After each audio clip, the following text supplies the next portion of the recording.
This brand new Zelda game this year. I'm just here to play the game.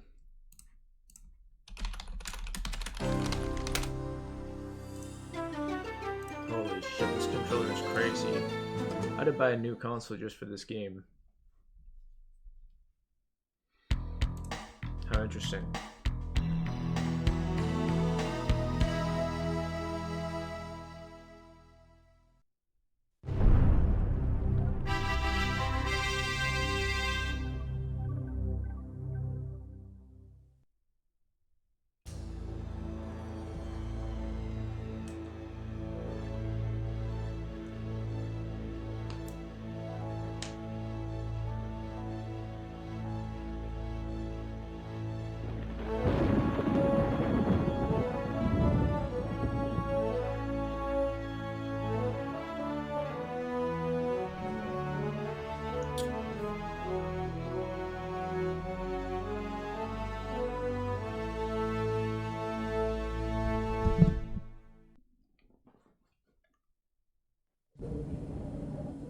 There will be no more viewing tonight.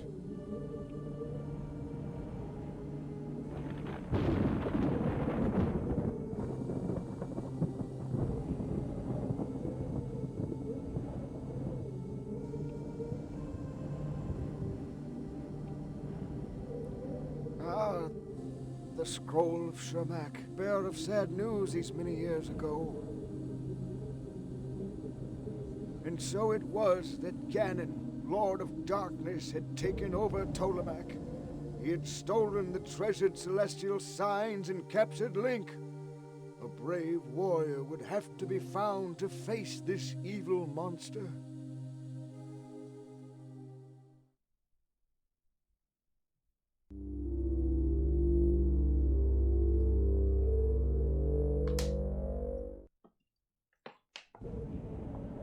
And so I found this champion of strength and courage. It is you, Princess Zelda. With this magic pendant, go forth, and with each sign you gather, so too will you gain knowledge. Find your magic wand, use it wisely, and listen to your allies along the way. Go now, my princess, restore the celestial signs and rescue Link.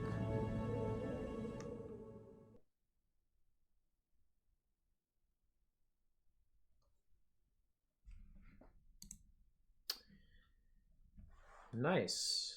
That was an epic opening.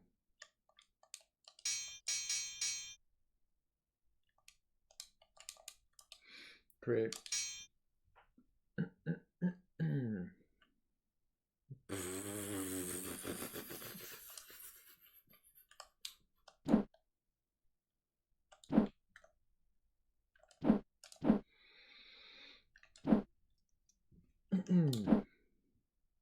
I like how they let it be so long. Most games of this time. Zelda Master Lord.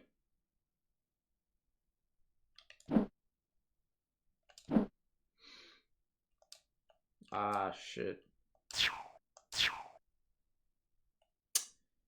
That's too bad.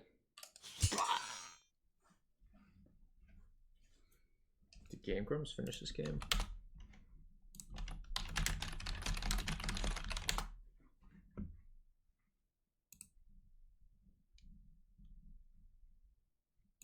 It didn't finish the game? Shit, man. Damn.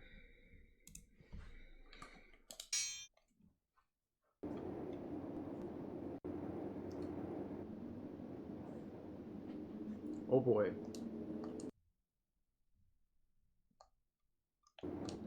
I don't have an attack yet.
traveler of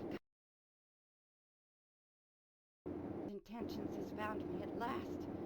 I am collapsed with thirst and dryness.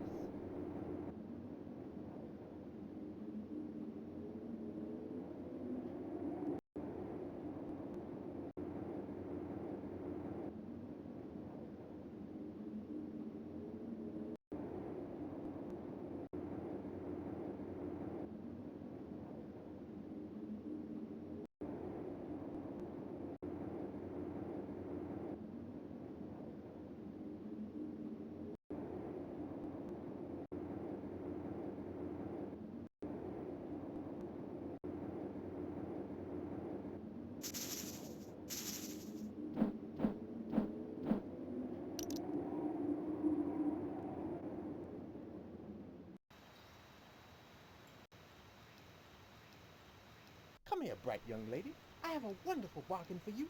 Take some argum herb for free. Then look around. There's plenty to buy.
Beware the evils of greed.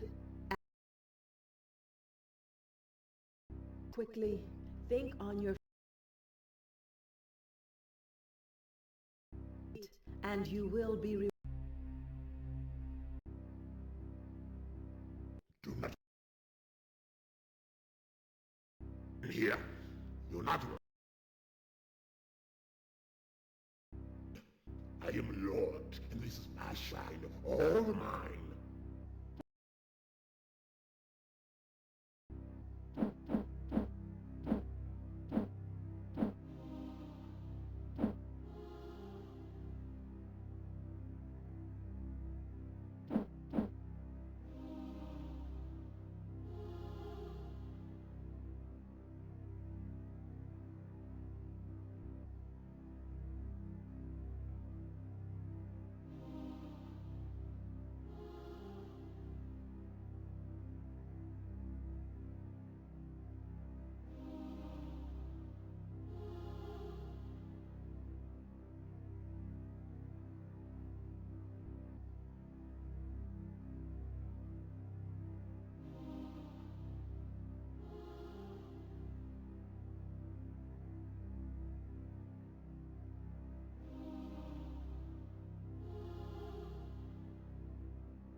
Haiti he who... Oh, what do we have here? A human person's coming close. Why, what a great event!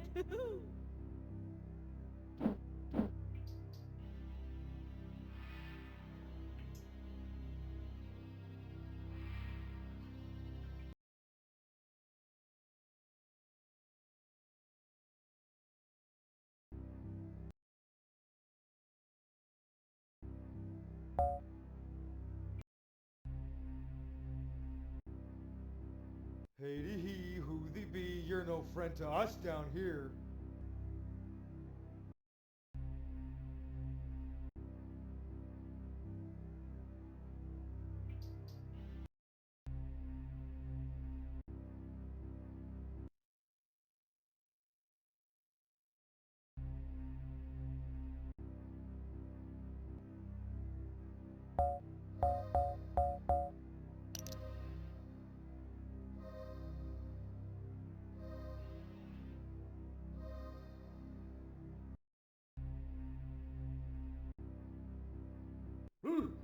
I thought I was alone here.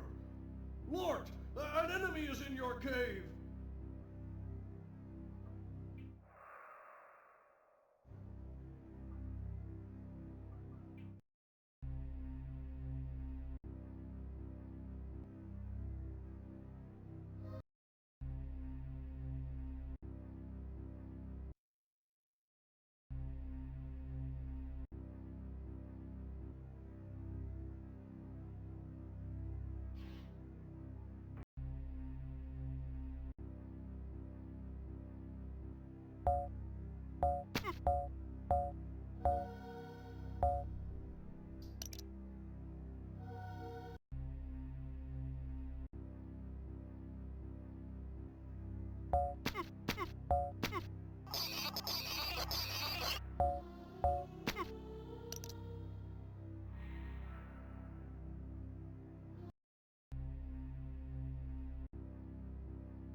I said this is my cave, mine.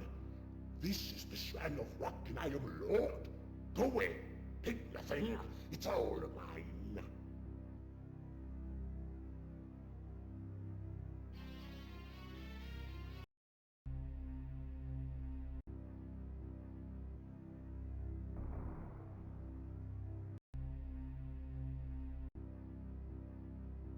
Hey, who goes there?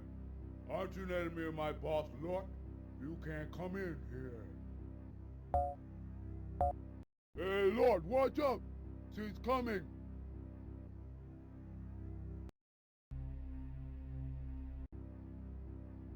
You've been taking my things. Put them back. Don't touch anything. Those are all my gems.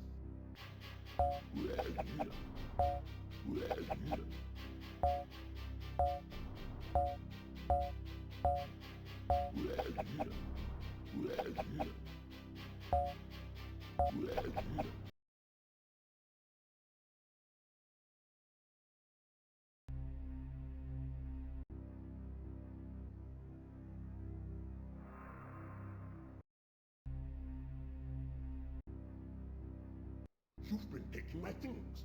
Put them back. Don't touch anything. Those are all my gems.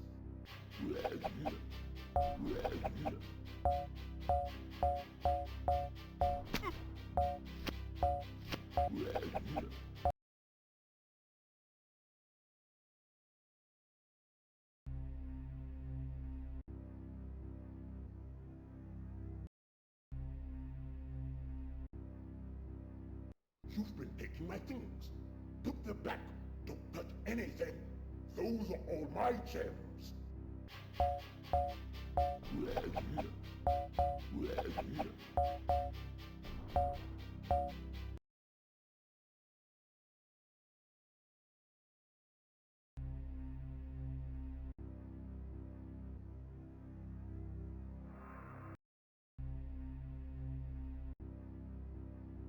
You've been taking my things.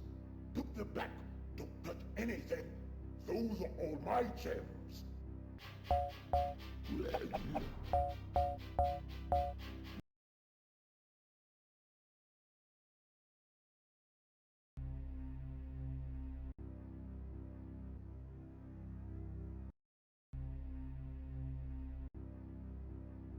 You've been taking my things. Put them back. Don't touch anything. Those are all my gems.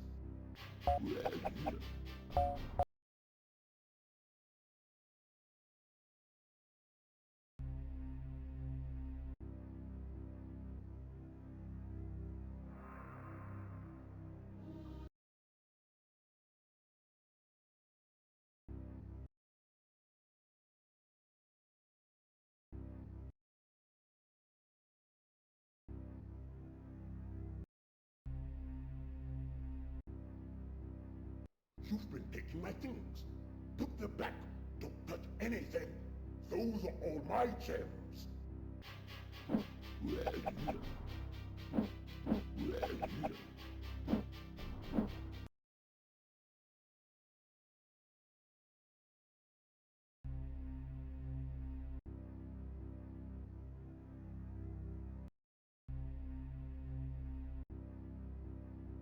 You've been taking my things. Put them back. Don't touch anything. Those are all my gems.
Hey, I'm Grumps. I'm not so Grump. And we're the Game Grumps. Hey, welcome to the black screen. Well, this is fucking. Oh, no, God! Oh, is that what it looks like? Oh, spoilers. no! Spoilers. That was horrible looking. Spoilers. Hold on. Oh my God! Hold on. I gotta go back to the. I gotta get to the intro. Here we go. Oh God. Oh no! Wait, is this what's happening right now? Yeah, I think you need playing to. the credits. You need to hit reset. Oh, Anna. Anna Roth. Oh, Anna. Okay, so for anyone who doesn't know, I already tell we're in for a ride. this is the third and final Zelda CDI game. Yeah, don't worry, we won't be making copies of this. Yeah, who would want to? Hey, I'm Grump. I'm not so Grump. Hey, I'm Grump. I'm not so Grump. And we're the Game Grumps. Hey, I'm Grump. I'm not so. She's coming. Oh my God. my pussy. Hey, I'm Grump. That's before. Boss battle. Yeah. Lord. Attacks. Double axe throw. This fight might take a while, but if you get Lord's movement and attack patterns down, it's really easy. His only attack is the ability to throw two small axes. The axes always move away from Lord in an inverted V pattern, and he will always face the bottom of the screen, so they can be easy to avoid. Lord will also move around himself, typically moving from side to side, with occasional movement towards center of the top of the room. Usually when he throws axes when he's If Lord is near the top of the room, be sure you're not standing in front of him. Yeah.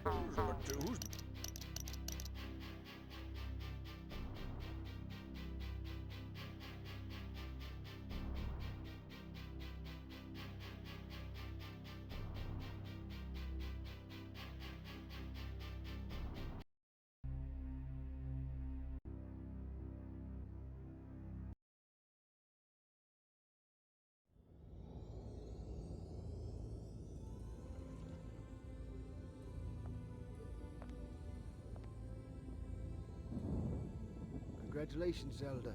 You have prevailed. Hurry now. You must travel to a place festival. Rumor tells it is found in the great forest to the north. And remember, all is not what it seems.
I am Shermac, your guide.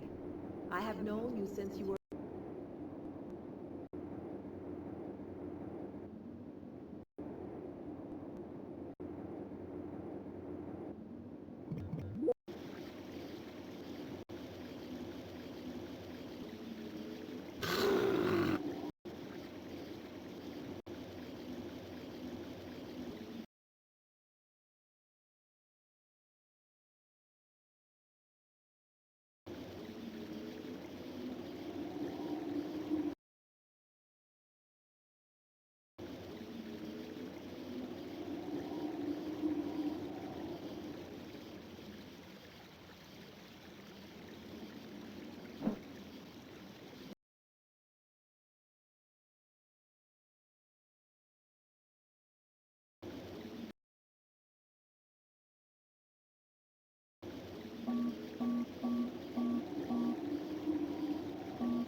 Bless you, princess. You have saved the life of a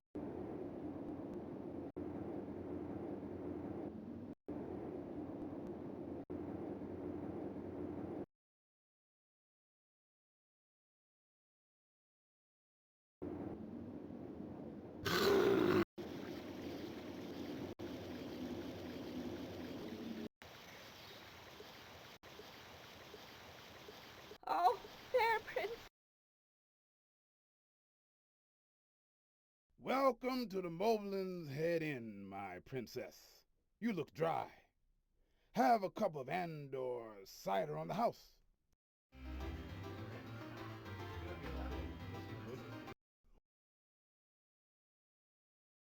Spend a whole lifetime being defeated like me. Get it over with. Quit. Go home. Give up. You're patient. I can see you're not one to surrender. All right, take this dagger from me. It may do you more service than it ever did me. I have a spell of calm to sell, but it will cost you 100 rubies.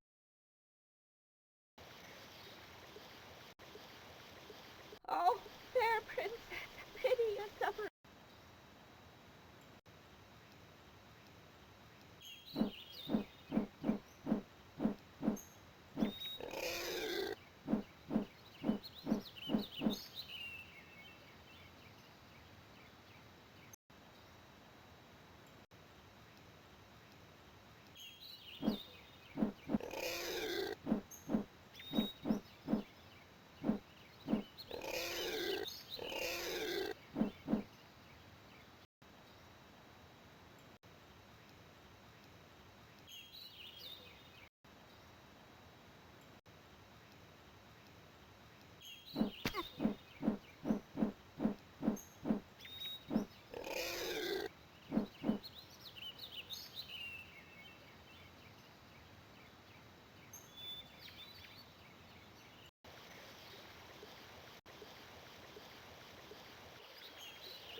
Hello there, miss.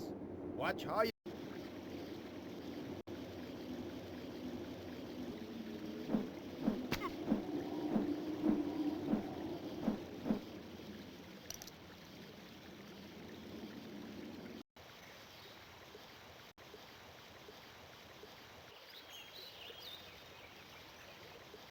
great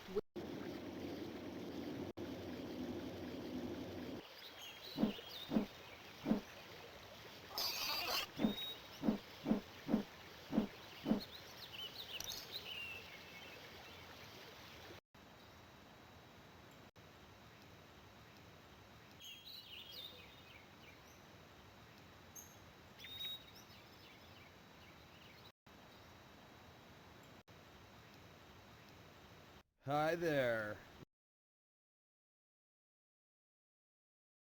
Hello, little one. I hope I can be of help to you.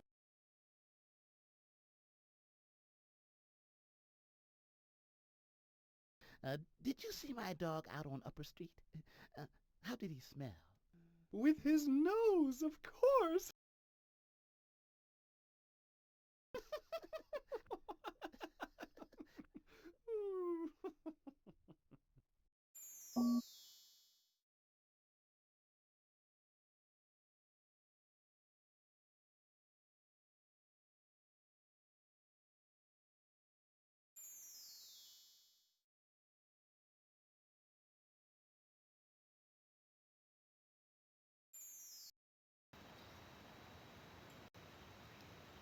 Hi there. Don't worry about dog, he won't bite. I wish he did bite, then there'd be a little excitement here in Great Wimbish.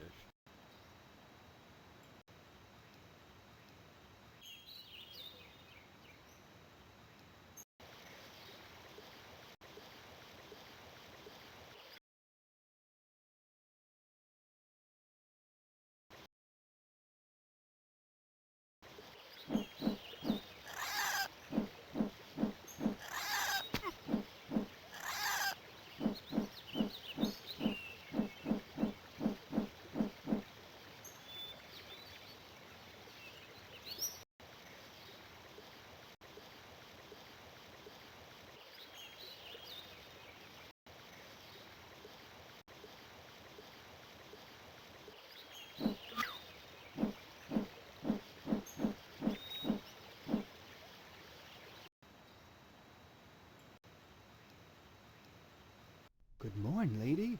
A noble.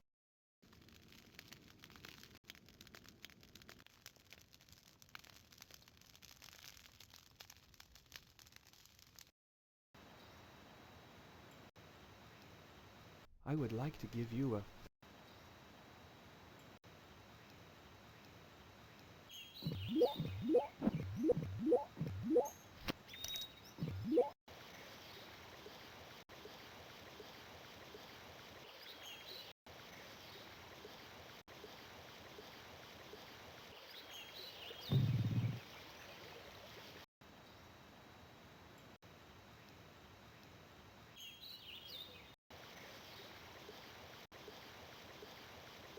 Hail, Princess Zelda, friend of Shermac.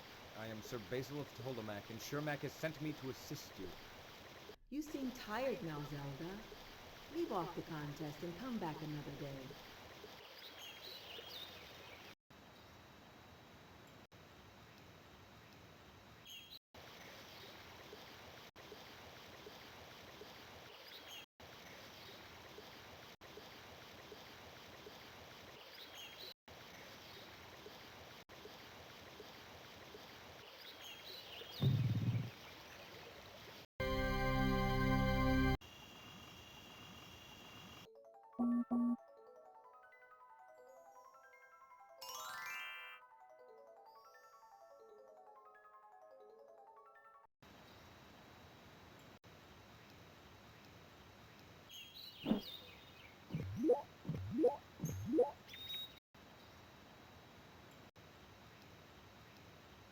I would like to give you a feather as a sign of my affection.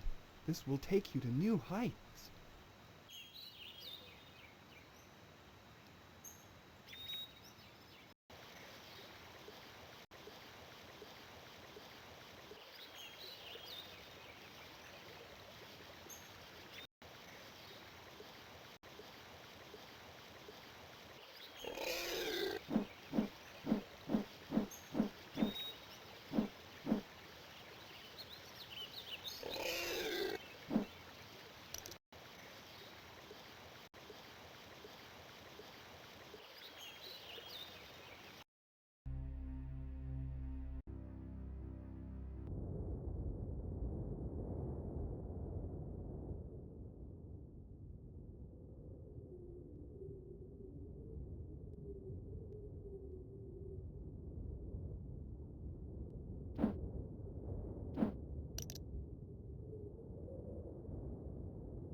What foolish human comes this way?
Values on CDI. So most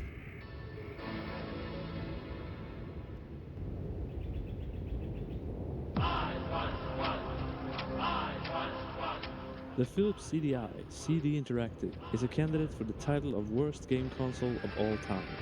It's the home to the notorious Zelda games, and most of its library barely qualify as games at all. The games that do qualify as games are no better than its contemporaries on Sega Genesis, Super Nintendo, or later the PlayStation. But while it's easy to pick on the bad games on the system, there do exist some decent ones, and I'm going to list 10 of them. Here's the best 10 games on the Philips CDI. Come in. Sit with me. Warm yourself by the... Perhaps as a testament to the overall quality of the Philips CDI game library, this universally mocked game is one of the better ones for the system. The animated scenes gets the most flack. I hope she made lots of spaghetti! But the game behind it isn't too bad actually. It has its share of flaws, like how you can jump into enemies on higher floors, and the very annoying and seemingly never-ending wigglers. But there is some fun to be had. The object of the game is simple, like an early 80s arcade game, to shut every door on the stage. I'm not quite sure how shutting all the doors would foil Bowser's evil scheme, but as a gameplay mechanic, it works. It's a little weird how the mushroom makes your pants glow, and the fire flower and starmen are very, very rare, but still, the basic building blocks of Mario are there. There's plenty of levels too, and for you who like sadistic challenges, Hotel Mario has it.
Come in. Sit with me. Warm yourself by the fire.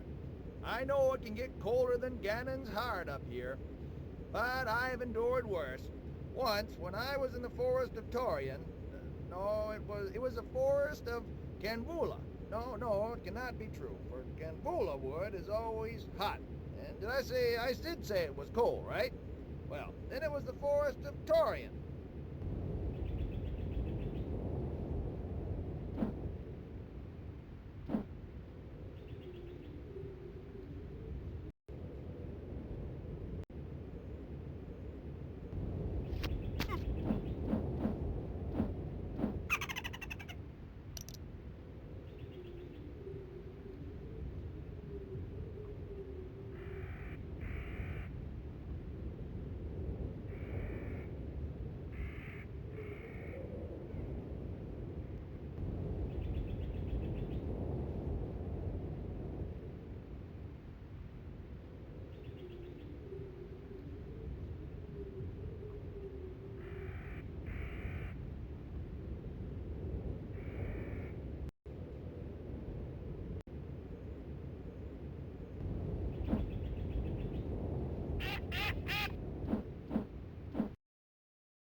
To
Oh, there, Prince. Welcome. Oh, there, Princess. Pity us.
Hello there, miss.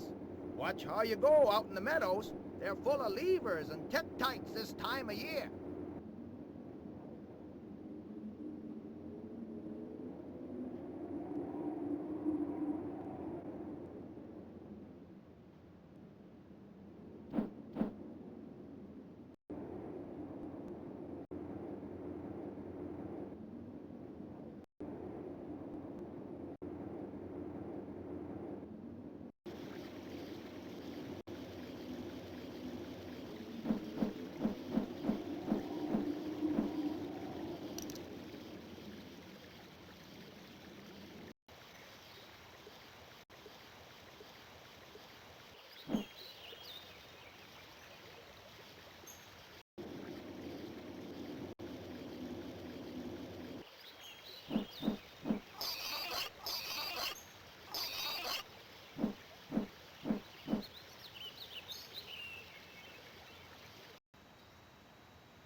Hi there.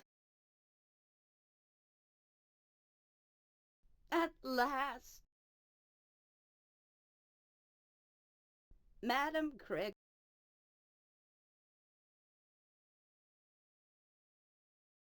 is approached by an innocent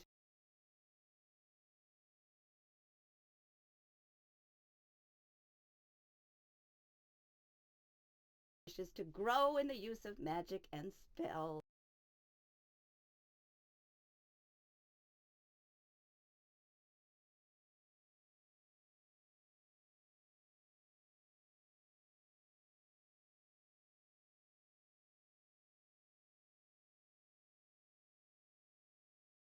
My old friend. Hi there. Don't worry about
Look beyond illusion to conquer the evil.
Look beyond illusion.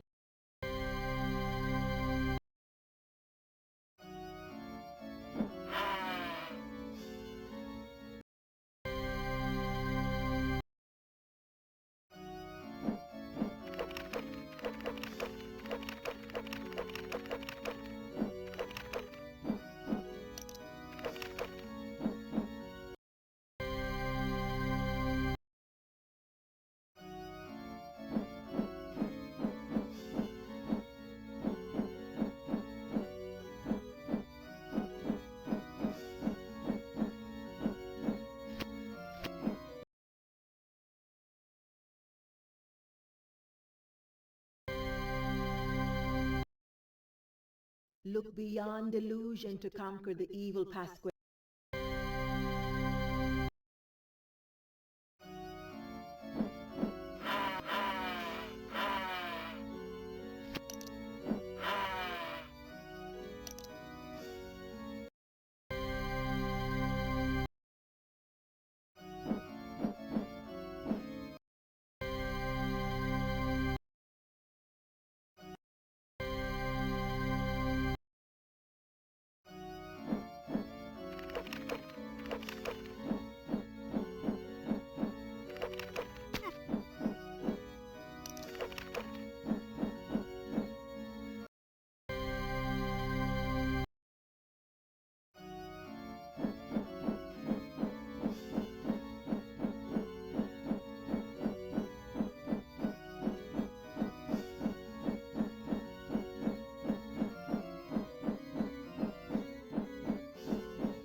Way before Heavy Rain, this kind of game was where you'd go for an interactive movie. And this game has some of the highest production values on the CDI. Even the design of the cover and CD shows it. The game itself is a mix of first-person drag-the-cursor shooting and point-and-click adventure. The acting is surprisingly decent, and the music and art design conveys the whole cyberpunk atmosphere quite well. It has some weird moments, and playing the shooting sections with the D-pad feels stiff, but it's overall a good multimedia experience.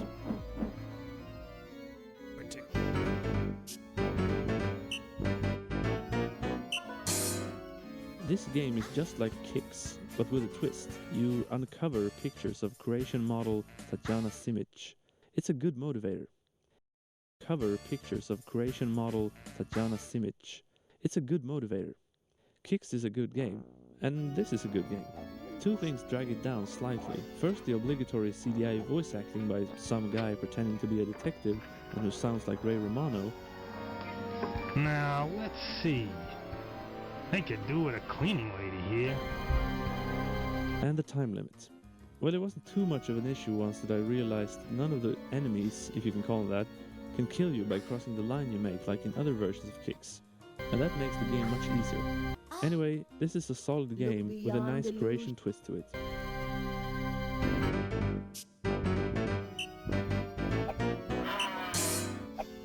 This game was a big hit on PCs in 1991 and got ported to everything. And the CDI version is one of the few console ports that can be played with a mouse, making it very close to the PC version and a very good port. That's enough for Lemmings to make the number 7 spot.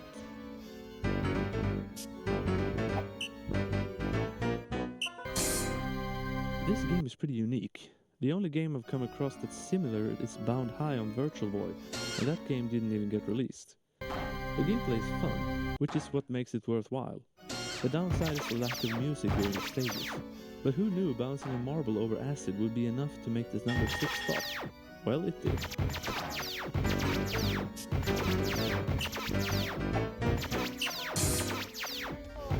Let's kick some butt. I do like these FMV shooters. They're a mix of hilarious acting and decent gameplay. Gameplay-wise, it's nowhere near as good as Time Crisis or House of the Dead, but the full motion video acting and the whole feel of it is still very enjoyable. Except the first Mad Dog McCree, which is broken, and the last Bounty Hunter, which is boring. The other ones are good. Mad Dog McCree 2,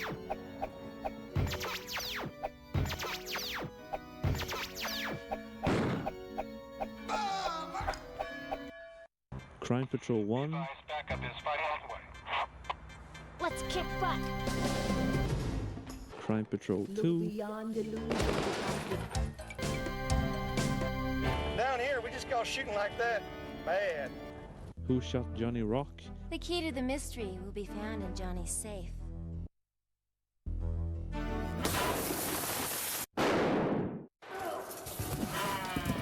and Thunder in Paradise.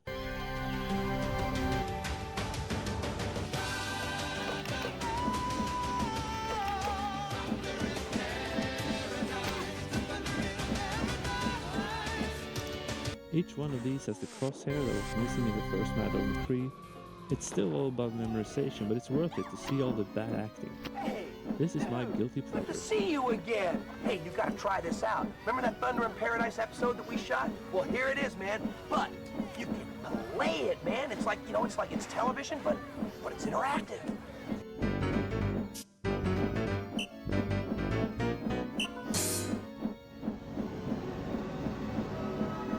Tetris is a great game, pure and simple. If this didn't have a couple of glaring flaws, it would have been number 1. First of all, there's no sound effects, not even for clearing lines. Secondly, you can't drag the pieces down like in every other Tetris game. Third, you can't spin the blocks in both directions, and of course the direction you can spin them in is not the one I prefer personally. But it's still very much playable, and what helps it onto the list is the graphics and music, mostly the music. It's so serene and pleasant, and that coupled with the moving nature backgrounds makes for a very soothing experience. So yes, a Tetris game that fails in the gameplay department still makes the list of best CDI games.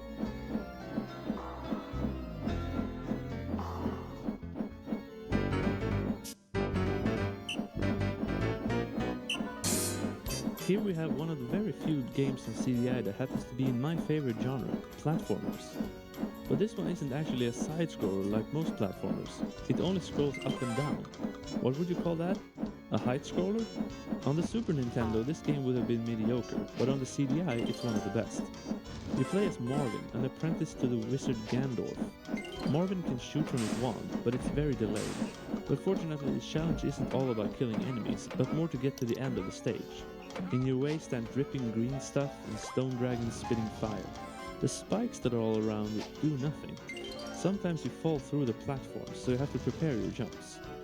You die after one hit, which I hate. But at least you can find small bees that makes you able to take another hit. The graphics are very nice, even by Mega Drive and Super Nintendo standards. The music, some people might hate how bouncy it is, but I like it. The game has bosses after every 3 stages. The second world takes place in a bucket where you're swimming. I haven't beaten that stage yet though, because this game is pretty hard. A lot of that is due to cheap hits, but still. One thing that I need to mention is the manga looking...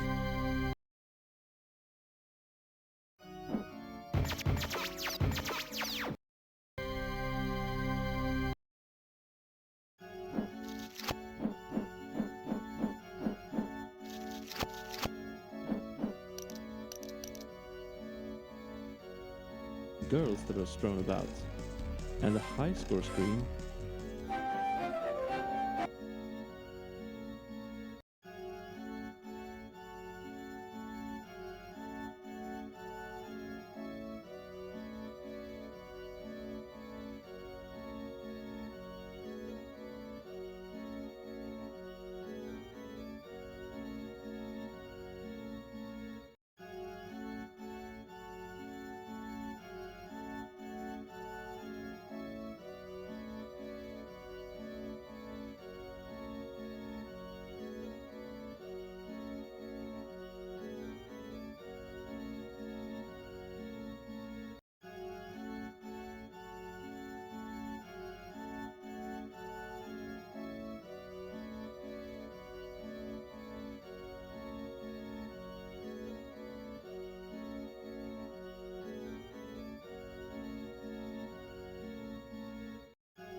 Look beyond illusion.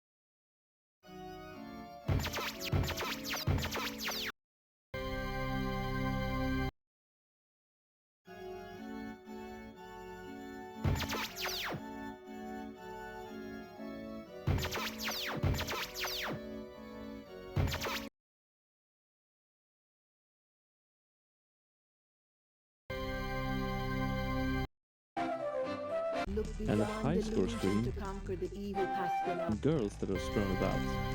And a high score screen,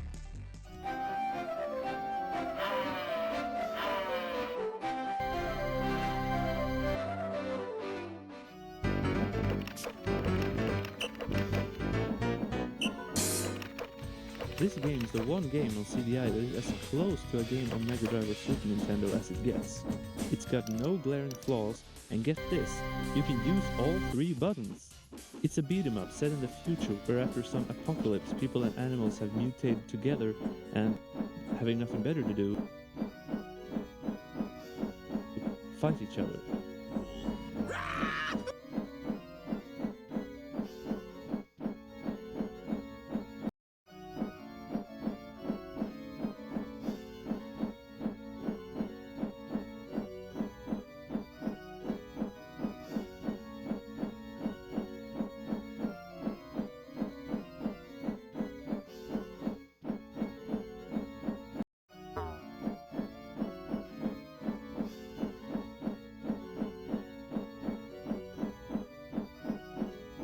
It's got no CDI that is as close.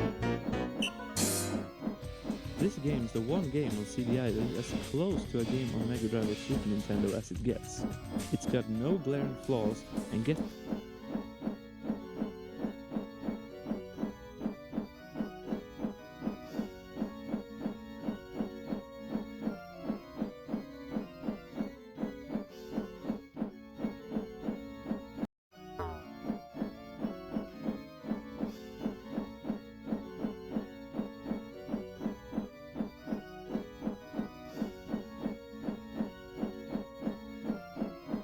this, you can use all 3 buttons. It's a beat 'em up set in the future where after some apocalypse people and animals have mutated together and, having nothing better to do, fight each other. It's a mutant! You play as the humans on multiple stages to win the tournament against the mutants. The graphics are good, the music is okay, and the control is good. As I said, you can use all 3 buttons, where most games don't use the 3rd button or just use it for pause. You can pick up weapons, break stuff and find food and beer to replenish your health, and get on switch pads to change characters in the middle of a stage. I also like the stuff you pick up like crud beer and the names of some of the enemies. Of course, it's not a CDI game without multimedia, and this comes in the form of animated scenes made by Animation Magic. Yes, the very same company who did the Zelda games. Oh my! In the form of animated scenes made by Animation Magic. Yes, the very same company who did the Zelda games. Oh my goodness, this is...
Look to your heart, look to your dreams. You'll find that nothing is what it seems.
Look beyond illusion.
But you know, since this isn't based on anything, it's not able to disgrace anything. So these scenes, while not good, are not nearly as jarring as in the Zelda games. These guys gotta have a death wish! It's like suicide! This game is not as fun as Turtles in Time or Streets of Rage 2, but it's very solid, and I think it deserves respect.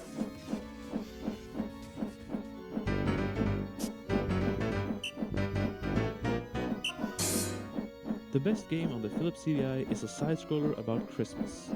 The only side-scroller on CDI. Even the other platformer based on Christmas, Christmas Crisis, is also a height-scroller. In Christmas Country you strive to find the pieces of Santa's naughty or nice list, which has been stolen by the evil dark elf. On the way you collect stars and letters that spell special, and when you do you get points! Yay! There's no power-ups, which is a bit disappointing, and there's no music on the stages. Another problem is hit detection. If you jump on a spring thing like this tire, and there's an enemy in front of it at the same time, you die for some reason. But the game is still fun, and it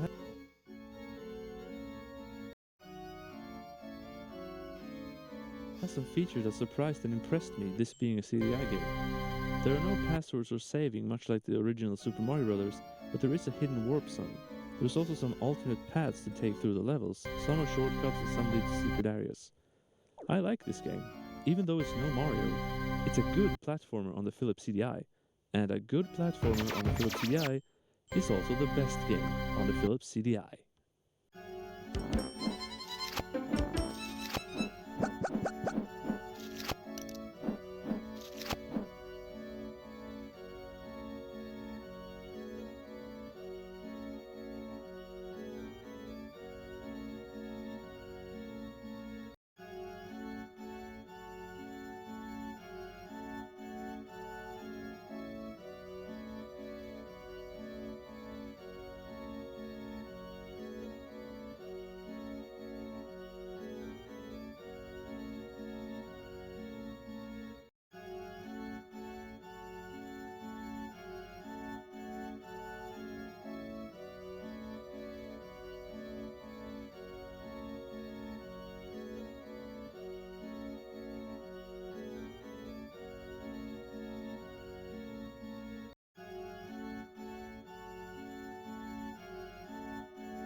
Yeah, and hello, it's a new, it's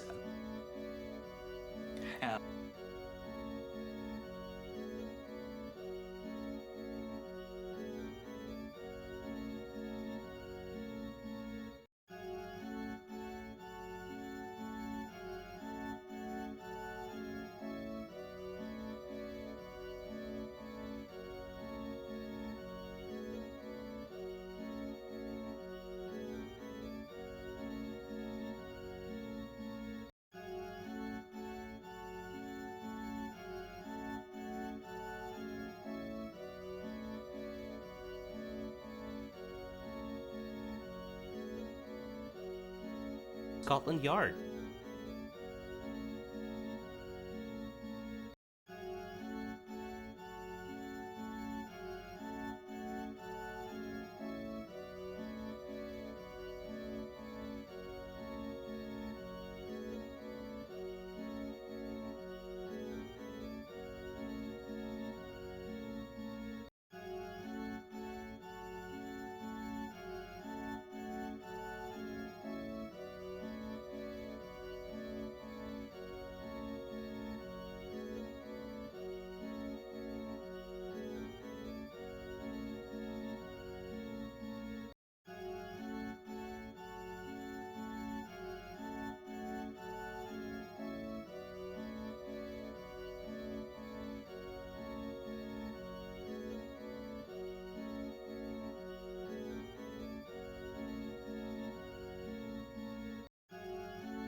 In 1991, the home video game market was dominated by Sega and Nintendo.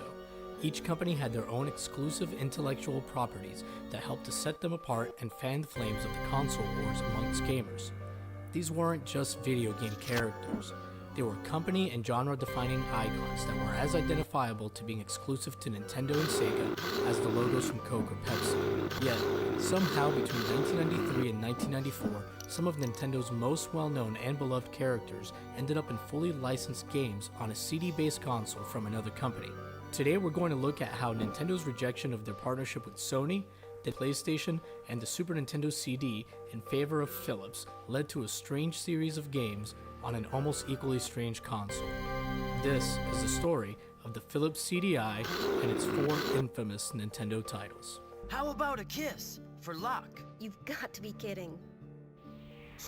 Just use your controller.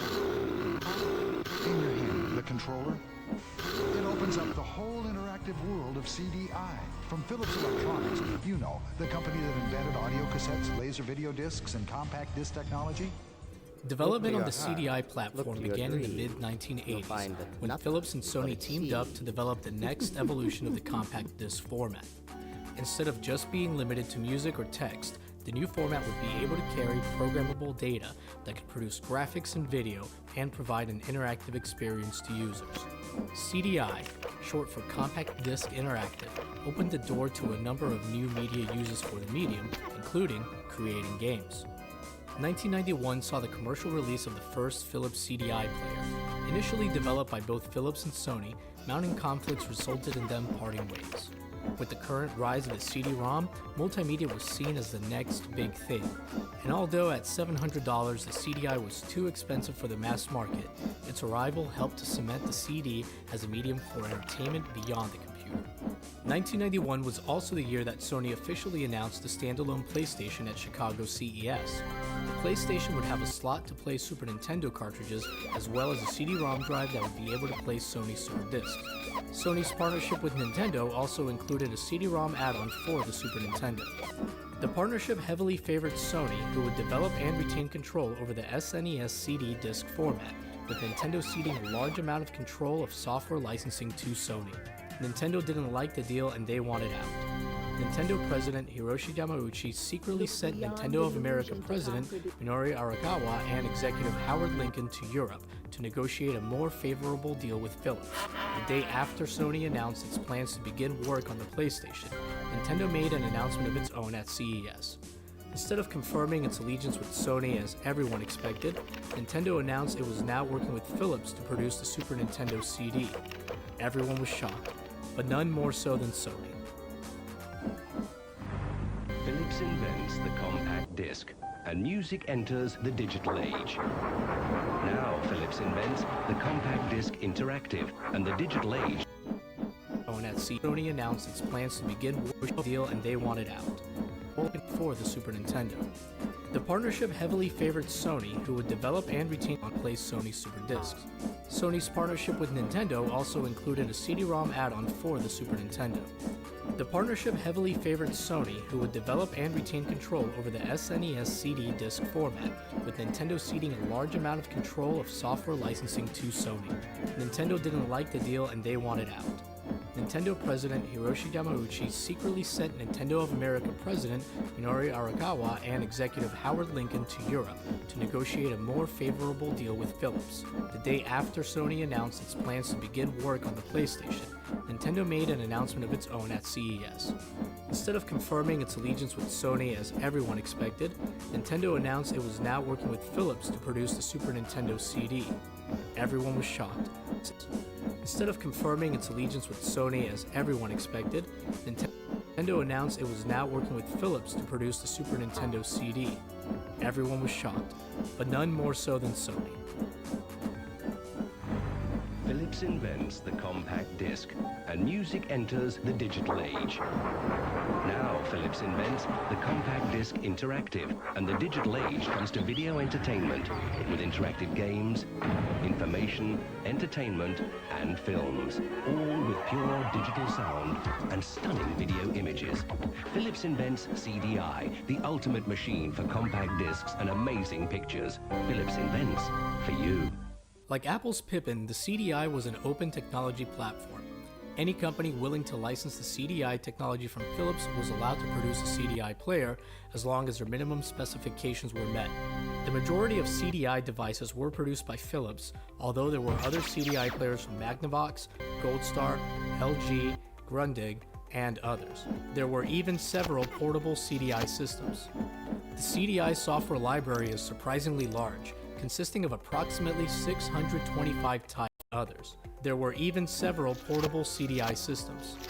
The CDI software library is surprisingly large, consisting of approximately 625 titles. Only 124 or so of those titles are games, and most of them aren't exactly remembered very fondly. Unlike the listing of approximately 625 titles, only 124 or so of those titles are games, and most of them aren't exactly remembered very fondly. Unlike the Sega Genesis or Super Nintendo, the Philips CDI wasn't really marketed as a gaming console, at least not at first. Philips invested a ton of money into advertising the CDI through traditional print ads and even a TV infomercial, something that, as far as I know, was a first for any system. Philips marketing often sought to explain just what the CDI was and unintentionally highlighted one of the biggest problems with it: the mystery of what exactly it was supposed to be. Was it a gaming console, a replacement for the personal computer, an upgrade to the VCR? These lingering questions and the hefty $700 price tag made it a hard sell for gamers and general consumers alike. Since the CDI wasn't a standard gaming console, it naturally didn't consumers the hefty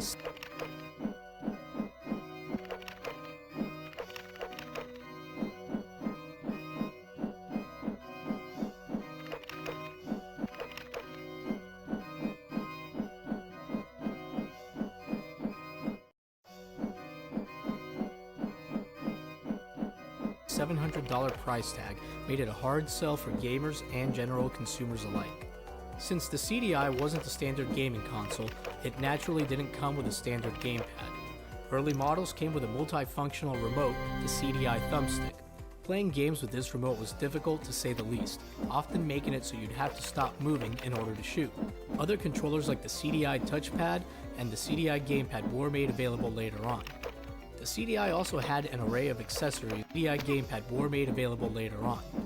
The CDI also had an array so you'd have to stop moving in order to shoot. Other controllers like the CDI touchpad and the CDI gamepad were made available later on. The CDI also had an array of accessories available, including keyboards, other gamepads, a light gun, and mice and roller controllers specifically designed for children. The CDI's edutainment, reference software, and music-related titles made up the vast majority of its library. Its selection of movies were hampered by the fact that after already paying $700 for the CDI itself, you still needed to buy a digital video.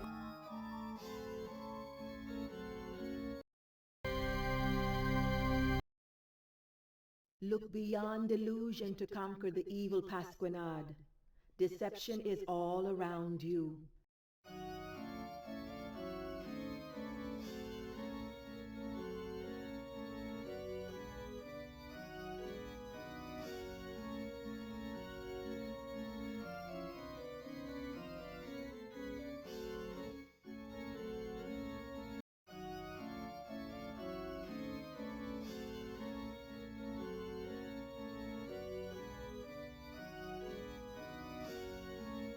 Cartridge in order to play them. Initially, many games on the CDI were simple adaptations of board games like Battleship, Backgammon, and Connect 4. There were some exceptions. The year is 2068. Things have changed. The Millennium Wars ruined the world's cities. The Grey Tremor Plague of 2017 reduced the population by a third. Radiation from the Thanatos meltdown radically altered the gene pool. It's a mutant! Bioengineers have created animal-human next. Bioengineers have created...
created animal-human hybrids. Athletes are commonly enhanced with bionics. The Cybernet, a fiber optic communication network, links everything. The rage of the Cybernet is body slam. It really wasn't until around 1993 that lagging sales finally convinced Philips to prepare to market the CDI as a gaming console.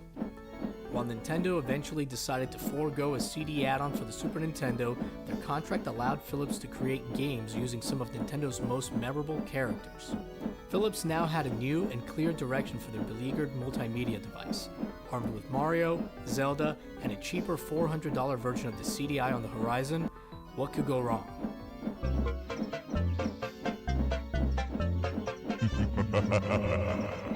Nice of the princess to invite us over for a picnic, eh, Luigi? I hope she made lots of spaghetti. The CDI needed a big hit or two to really make a splash in the gaming market. Naturally, you would expect Philips to make sure that games using Nintendo's intellectual properties would either be carefully developed by their in-house studio or at the very least by the most experienced and adept studio they could find. Well, Philips had other ideas. They farmed out production of its Zelda games to third-party developer Animation Magic. Philips also required that all the features of the CDI were to be utilized in the game. Nintendo themselves had little involvement and offered minimal input. 3 Zelda games were produced for the CDI: Link, The Faces of Evil, Zelda, The Wand of Gamelon, and Zelda's Adventure. None of these had anything to do with the original Nintendo games other than the characters and settings, but they each stood out for their cutscenes. Faces of Evil and The Wand of Gamelon were notable for their jerky animation scenes. I'm going to Gamelon to aid him. But Father, what if something happens to you? I'll take the Triforce of Courage to protect me. If you don't hear from me in a month, send Link. Great! I can't wait to bomb some Dodongos! While Zelda's Adventure treated players to some spectacularly awkward live-action video sequences.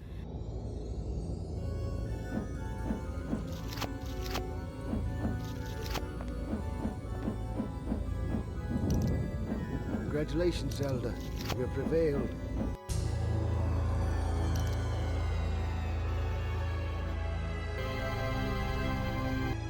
At the time, some found the full motion animation and cutscenes impressive, but that's probably because full motion video was still sort of a novelty in gaming. There were some interesting aspects to the CDI Zelda games. The Wand of Gamelon was a side-scroller, and you actually get to play as Zelda. But there were other strange decisions made, like Link basically being reduced to embarrassing cutscene cameos and having to hit rupees with your sword in order to collect them. The gameplay was flat, and the controls were difficult to use and unresponsive. Link, the Faces of Evil featured the same style of gameplay and cutscenes as the Wand of Gamelon, with the game's major difference being that you play as Link instead of Zelda.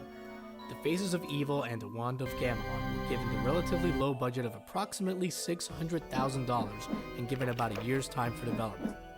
That year was for both games, not a year each. To save time and money, both games were developed at the same time and with the same graphics engine. In the third game, Zelda's Adventure, you once again play as Zelda, but this time in a top-down view that's reminiscent of the first Zelda game and A Link to the Past. Unfortunately, that's where the similarities end. Zelda's Adventure suffers from long load times whenever you're changing between menus or traveling between screens, not to mention questionable voice acting. Even the live-action cutscenes are inconsistent. Sometimes they're full-motion video, and other times they're nothing more than a slideshow with voiceovers. The CDI Zelda games were produced by two different developers, but they all share similar issues with poor game controls, odd storytelling. Frankly, if it wasn't for the strange cutscenes, they would be largely forgettable. Although mixed at best, there were some positive reviews for the Faces of Evil and the Wand of Gamelon. Many of these reviews praised the game for using digitized sound, speech, and animation, which if you think about it, is more or less praise for the capabilities of the CDI rather than the game itself.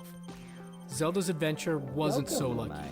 It was panned by most critics for having digitized yet blurry graphics, poor voice acting, and odd bugs like sound effects and music not being able to play at the same time. There were plans for two CD Mario games, Hotel Mario and the eventually cancelled Super Mario's Wacky Worlds, which was going to be a sequel to Super Mario World from the Super Nintendo. Hotel Mario was released in 1994 and developed in-house by Philips.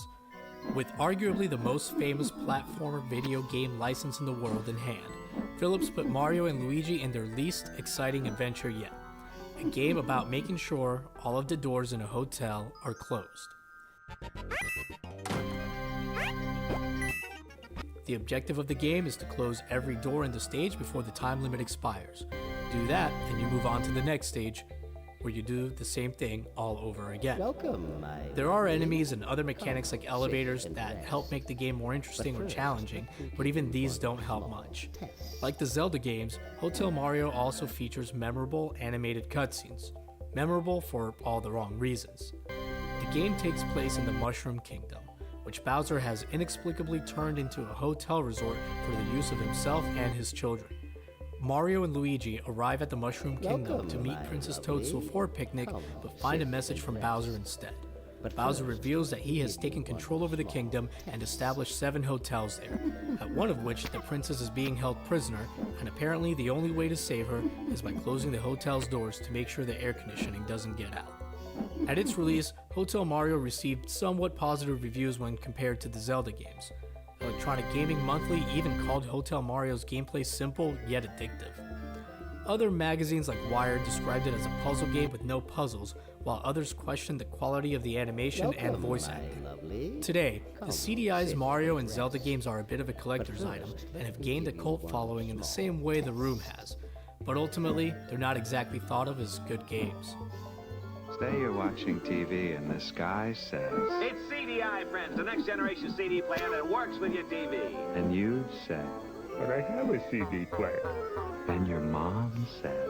No, dear. CDI works with your television. You'd probably feel pretty dumb and maybe even fake it like you'd already experienced the ultimate in games, movies.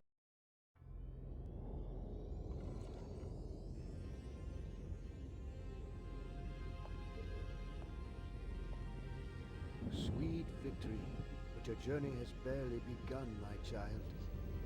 Beware of dangerous waters that await you, and watch for the mists high in the mountains.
is Sir Basil? Princess Zelda, friend Oh, of yes. Shermac.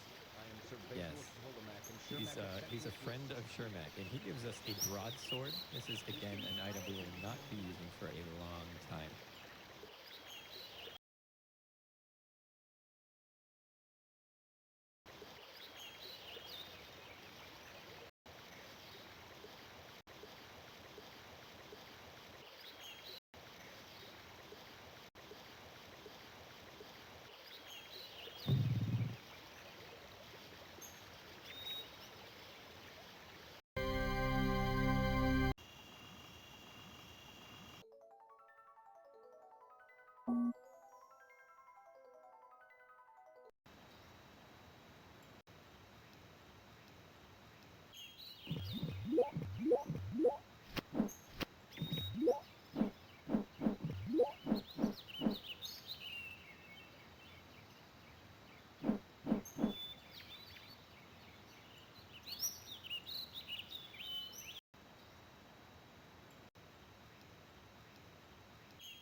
Oh, fair princess, pity a suffering creature exiled from great Wimbish in the north.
Hello there, miss.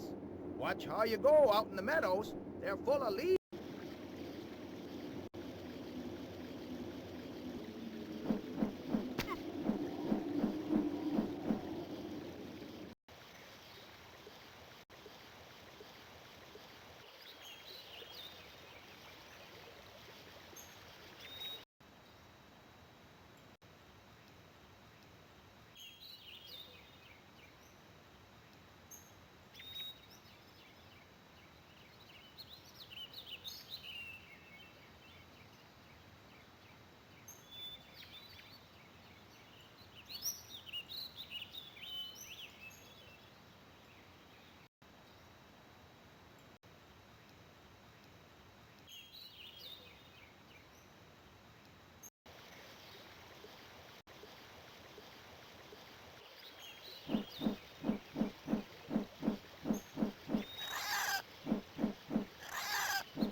Hi there. Don't worry about the dog. He won't.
Welcome to the mobile. Oh, fair princess, pity.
Hello there, miss. Watch how you go out in...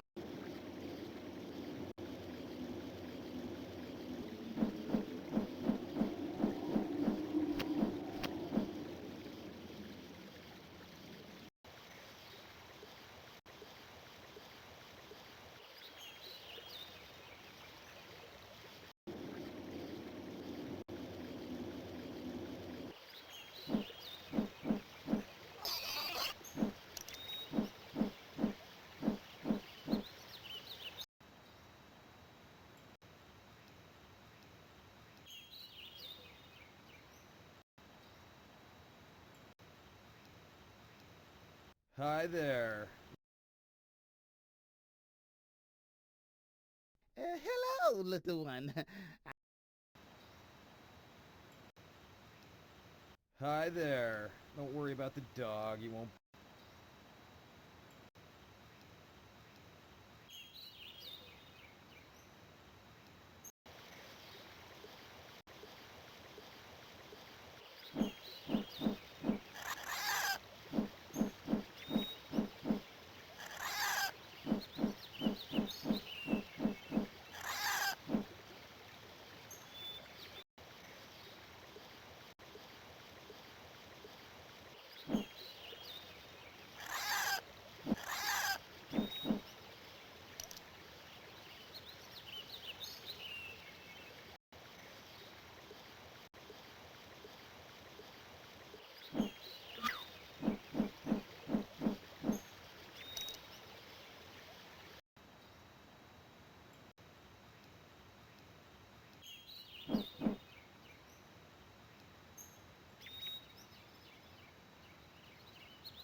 What foolish human comes this way?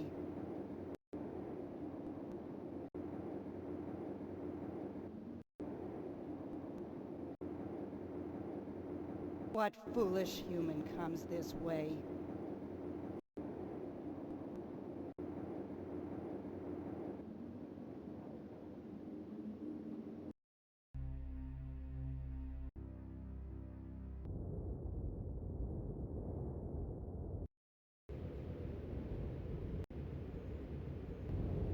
Something you seek.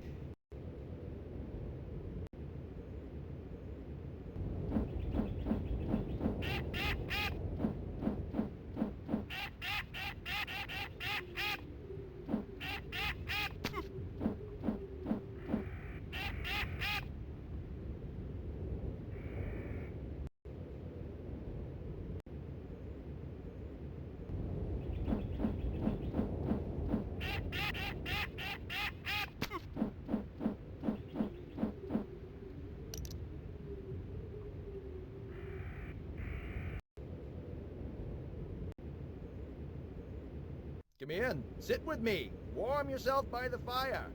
I know it can get colder than...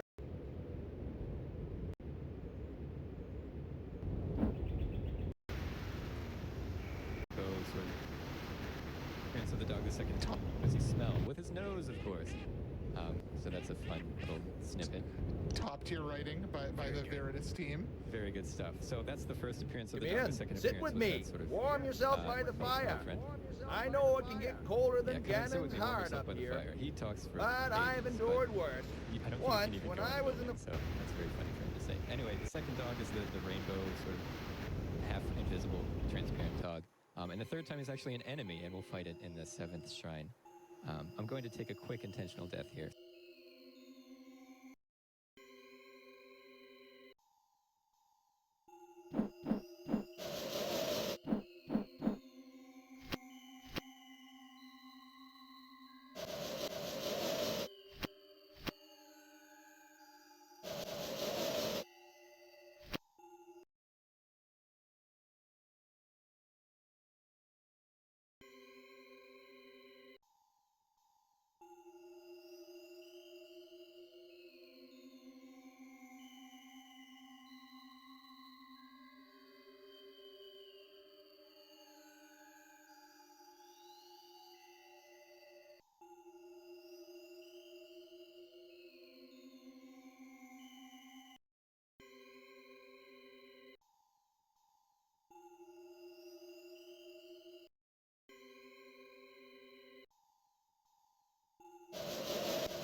You can never catch me!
The charmed circle now, and we will not be harmed when we practice.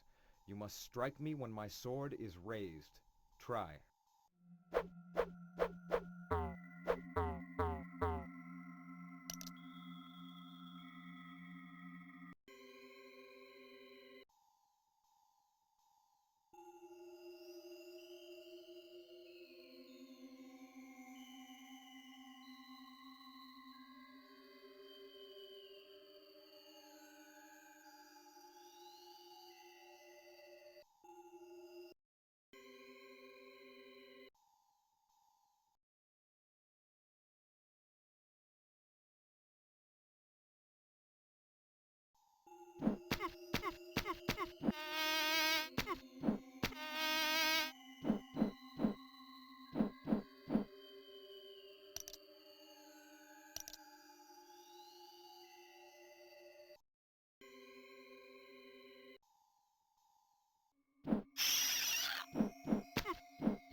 Here are some feathered friends for you to play with.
You are a brave princess indeed.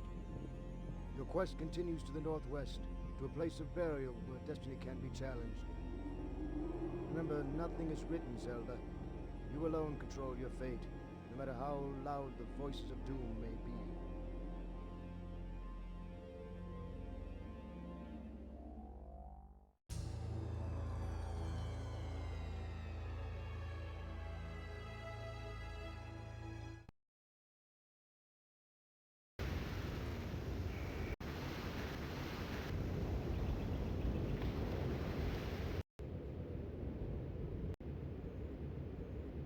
Come in. Sit with me. Warm yourself by the fire. I know.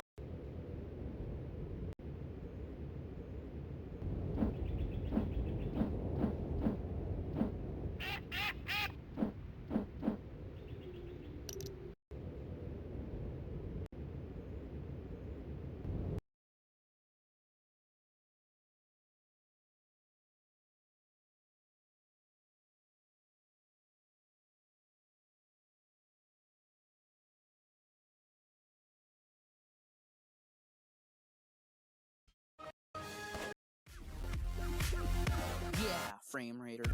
The Philips CDI, a system designed for interactive CD quality experiences, hence the name CDI. In a time where cartridges were the more familiar format, the introduction of CDs provided far greater space for higher quality media. It was an exciting time for sure, the CD revolution. Despite how promising this all sounds, the CDI has been the focus of online parody culture, from the often deemed terrible Nintendo licensed games that, graced the system. These have almost single-handedly destroyed its current day reputation. I'm here today to find out if there's more than meets the CDI. In its prime, CDI was a multimedia system. Think of it like an earlier 3DO. You could listen to audio CDs, play photo CDs, engage with interactive software, and watch digital movies. This would, in most cases, require a digital video cartridge, which was sold separately. A number of popular movies came to the platform, like Chitty Chitty Bang Bang, Planes, Trains, and Automobiles, among others. Eventually, once Philips noticed the CDI wasn't selling as well for its intended multimedia aspects, they invested a larger focus on video games. This often worked hand in hand with the digital video cartridge to provide interactive crosses.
Fate works in the light or dark, for princesses or fools.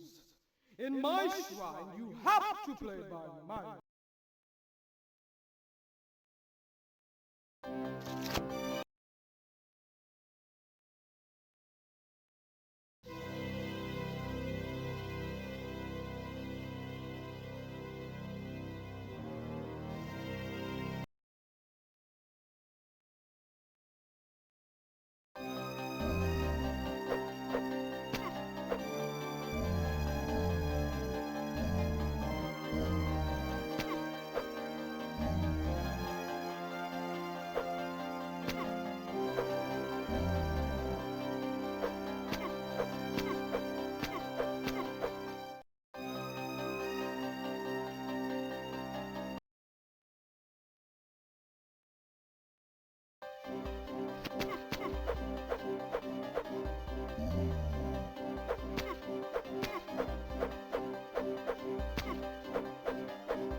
Fate works in the light or dark, for princesses or fools. In my shrine, you have to play by my rules.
Fate works in the light or dark, for princesses or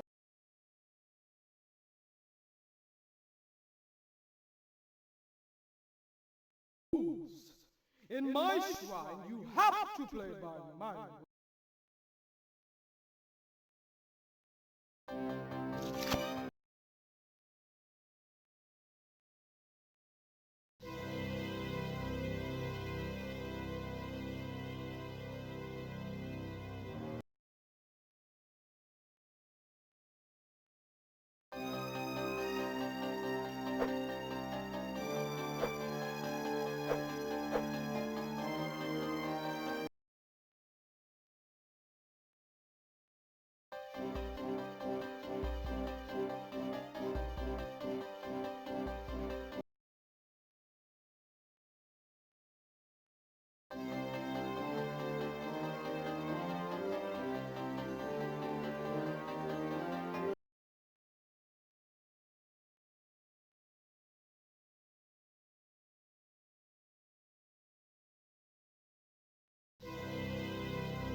between video and game.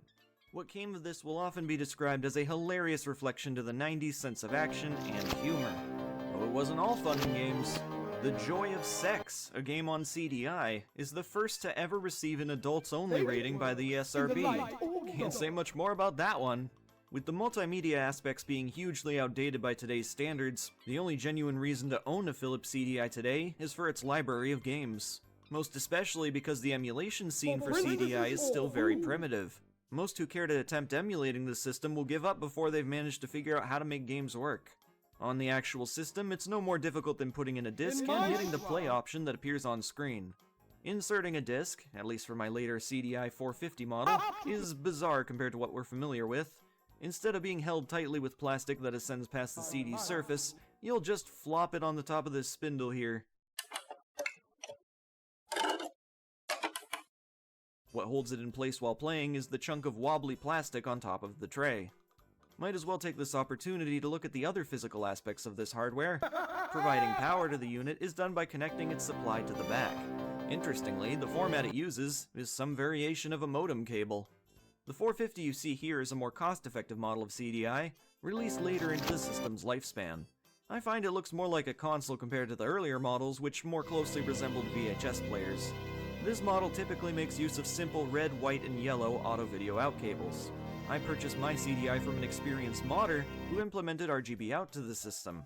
This modder also replaced the internal timekeeper battery, which is the Achilles heel of buying a CDI today.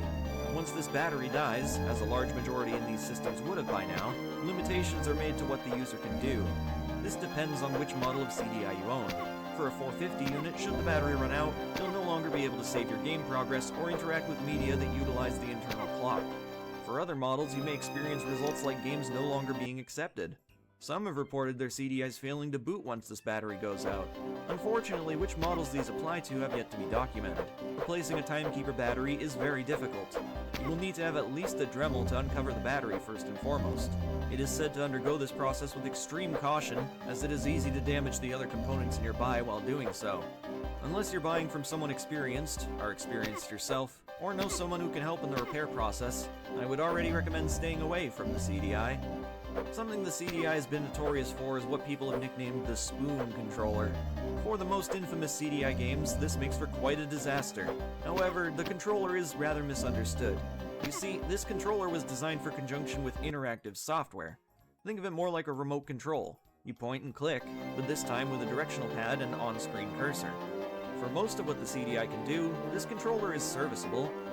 Now, even if your only use of the system is playing games that didn't use a cursor, you'd still end up familiar with that system due to the menu, which you would see every time you boot up a CDI. The CDI's cursor interface would also make it a hotspot for light gun shooters. Philips invented the air mouse technology for their Peacekeeper revolver controller, which behaved similarly to Nintendo's eventual Wiimote. Even crazier is knowing that Philips would eventually take Nintendo to court for the belief that they stole this idea from them. The CDI may seem to behave more like a computer to you, and that is what Philips was going for. It's like a computer that was designed to be set up in your home entertainment center. Even when it comes to the games, CDI would continue with this inspiration. It's one of the first home systems that allowed the user to exit into the menus after play. At no point did you need to turn off your CDI to interchange media, much like is the case on a home computer. Once in the CDI's menu, simply remove a disc and insert whatever other disc you wanted to make use of. For today's selection of games, I'm going to be using this official gamepad sold separately. It's what many consider the definitive option for CDI control. While the directional pad still works like a mouse, it is far easier to use this over most other CDI controllers for side-scrolling games. I say most because there is one other CDI controller that resembles a Gravis gamepad. I've never used this CDI controller, although I am familiar with the Gravis style. Purely by my own speculation though, I think the official gamepad would end up being a superior choice. The official gamepad has a switch on the bottom which is used to change the speed of your cursor at any time. It also has 3 buttons, opposed to the usual 2. The third is used as a combination for the other 2 buttons, which acted as a special function for many CDI games. This controller is comfortable, practical, and very light compared to its size. Now, one thing you should know about the CDI is that it doesn't have anti-piracy. You can burn ROMs you find off the internet to CDRs and play them that way, without having to hunt down rare and expensive original copies. Just be sure you're not using rewritable CDRWs, as they don't read properly on CDI. The best way to burn games in my experience has been through Disk Juggler. When you burn, don't select a Q file. Just filter to all files and select what is most likely to be a bin file. These burning softwares usually don't recognize the CDI format included in a Q file. Simply burning the base game file has always worked fine for me. Of course, your results may vary. One other thing to know is that the CDI had another disk format called CDI Ready. The games that use this format are a bit more complicated to burn. While less than 5% of the CDI library uses this format, there are some great games in that list. The idea of CDI Ready was to make discs that would essentially work as a soundtrack CD in your CD player, as well as a game CD in your CDI player. Unfortunately, should you attempt to burn a CDI Ready game as per typical means, you'll just end up with a soundtrack CD. There's specialized software you'll have to use, such as Clone CD, to burn these games with data-specific attributes in order to be understood as a CDI game. Even then, you may run into problems. It's a bit hit or miss, but may also depend on what quality of CDR discs you're using. We're going to take a brief look at some CDI games, both those that I own and some that I've burned. The first of which happens to be a CDI-ready game. It's also said to be one of the best exclusives on the system. The Apprentice. This CDI-ready burn didn't seem to work fully.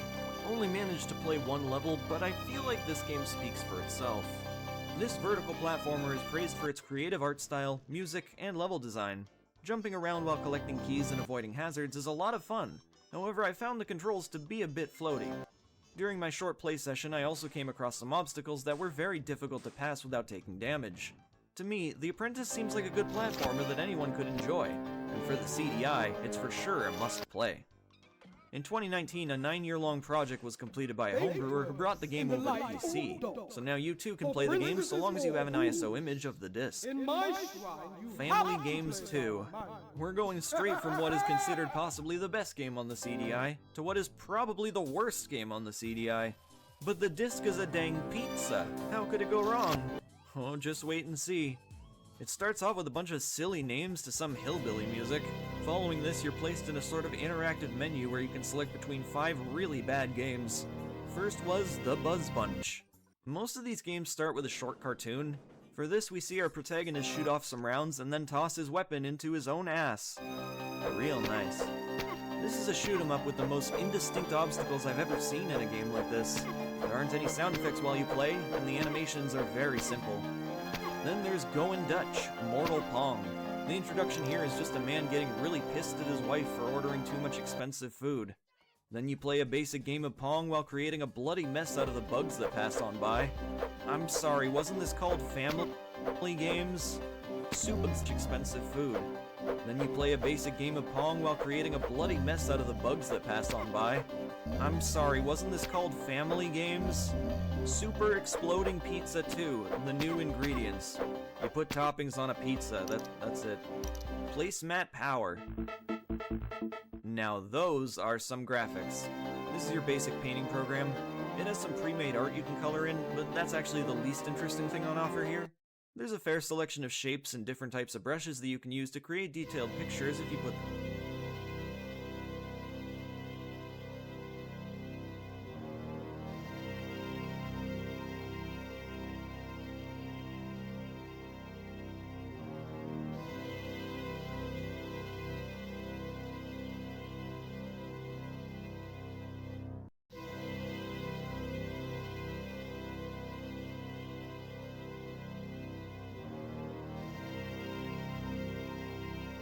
working.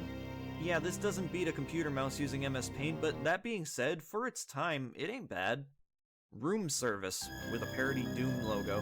It features this penguin who'll have to complete a couple of missions around a hotel building, which acts more like a labyrinth for the player. All you really do is unlock doors to unlock more doors, and eventually get to wherever the game considers the end of the level. At least that's what I assume to be the case, because honestly, while this can be considered the most ambitious game in the package, I refused to play it for too long because the music was horrible.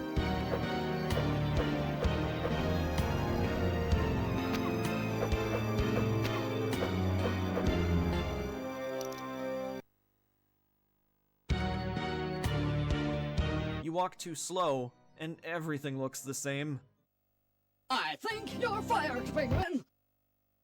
You know what I think? I think this was made by software engineers who were forced to create a game, but had no idea that it required a completely different set of skills and talent. I'm so happy that I'll never have to play this trash again. Flashback. Notice on the menu there's a selection for Game Demo? A lot of CDI games had this option, and my guess is that since Philips CDIs were often demonstrated in store kiosks, this was an easy way for retailers to show off the games without actually having to play them. So the demos could just sit and play all day while shoppers could stop by to take a look at it all running in real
time.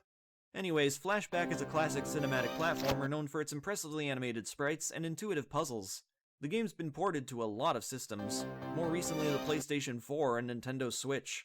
I'm not too familiar with this one, but from what I've read it seems this port was not received all too well. The gameplay is mostly intact. The common complaint that I found is that the charming animated cutscenes have been replaced with CGI FMVs. Well, FMVs that play more like slideshows, honestly. Flintstones and Jetsons Time Warp. Choose George or Fred. Okay, that's a little creepy. This game was a huge surprise for me. It's a point-and-click game with a very simple premise. Fred Flintstone and George Jetson have swapped realities. They're just as out of the loop as you are, so your own curiosity will guide them through their everyday lives. The game is full of quirky animations that feel like they were digitized into the game from the real shows, but no, this is all original content made for the game. Recently, I actually watched a VHS tape of the Flintstones, which was a collection of favorites as picked by its creators. It was charming, don't get me wrong, but I didn't even get a chuckle out of it. Humor's changed, even by the time this game came out. Interestingly enough, the humor in this game seemed to evolve with those times. This game actually had me laugh out loud. Please state your name. Fred. Thank you. It's always a pleasure to see you. There's a surprising amount of interactivity here, and tons of animated sequences to check out.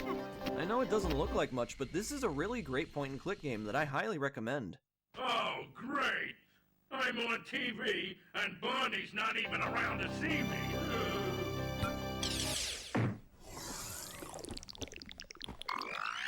Here's where I'd talk about the Flowers of Maplethorpe, which is famous in the CDI scene. It's not actually a game, rather a photo CD with an exclusive presentation when run on the CDI. The only reason I can really fathom this being as famous as it is because it takes the content matter very seriously. For anyone who isn't obsessed with flowers or Robert Mapplethorpe, this is a bit silly. It's one of the rarest pieces of media related to the CDI, and finding a working ROM is about as hard as finding a physical copy of it. Thankfully, a channel called RetroPals uploaded the full exhibition for all to enjoy on YouTube. Hanna-Barbera's Cartoon Carnival. Hopes may initially be high for another game from this cartoon universe, but unfortunately this is a boring collection of minigames similar to family games too. There's far more on offer here, and the games are better, but not by too much. Once you've completed a game, you get a letter in which to spell Cartoon Carnival. If you complete the 2 words, you get a short cartoon to watch. I did so and got a classic Huckleberry Hound cartoon. I watched a lot of these shows growing up, but I'm not sure if I ever actually saw Huckleberry Hound. Well, it was kinda boring. I've always been more of a Looney Tunes guy anyhow. Oh, it's worth mentioning that these cartoons can only be played if you've got a digital video cartridge installed. Thankfully, these games will usually have a sticker on the front to warn you before making an uninformed purchase. Hotel Mario. Here's an excerpt from an older video I made on the CDI, explaining why there's a couple of Nintendo licensed games on the platform in the first place. There were some ideas surrounding a CD add-on for the Super Nintendo at one point, which Nintendo looked to Sony for support with. When that fell out, they instead turned to Philips. That also fell out, however their contract went far enough to let them use some of Nintendo's IPs for their own games. Philips decided to go with Super Mario and Zelda. It's fun to laugh at the awkward cutscenes in Hotel Mario, but the game itself makes for a rather miserable experience. One that I've said to be worse than the Zelda CDI games. What you must do is close all the hotel doors in each stage. That's it. Doing so, however, is a much bigger task than it sounds. Enemies will often open or pop out of closed doors, which Mario will also have to then go and close. This happens so often that levels can become unrealistically difficult. The game's biggest flaws are in its mechanics. For one example, if Mario touches an enemy above him when he jumps, he'll take damage. More often than not, you won't have a mushroom or fire flower around, so you'll be faced with starting over and over on the regular. Top this off with a time limit that makes some levels feel impossible. There is no fun in repeating a stage, which makes Hotel Mario a huge pain in the ass. Mutant Rampage Body Slam. The intro for this game plays like an episode of Interdimensional Cable. Seems like TV from other dimensions has a somewhat looser feel to it. Yeah, it's got an almost improvisational tone. From the Thanatos meltdown radically altered the gene pool. Technology and Body Slam. The intro for this game plays like an episode of Interdimensional Cable. Seems like TV from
So you found Malmort's home at last?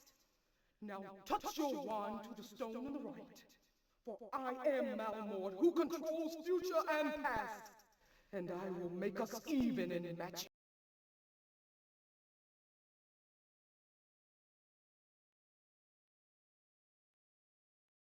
Zelda, I am your destiny.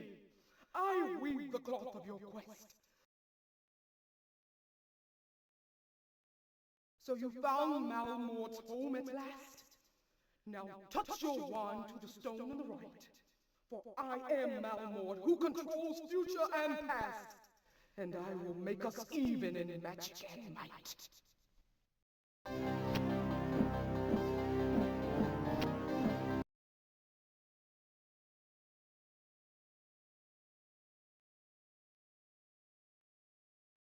Zelda, I am your destiny.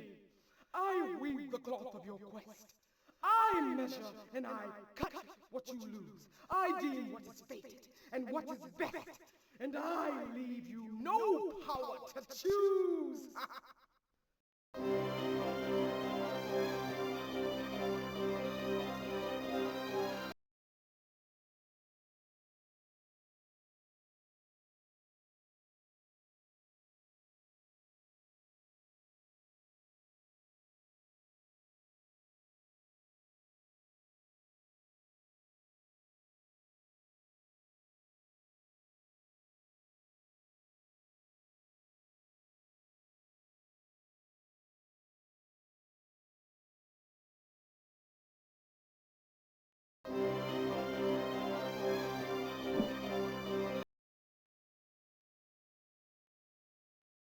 So you found Malmort's home at last? Now touch your wand to the stone on the right. For I am Malmort, who controls future and past. And I will make us even in magic and might.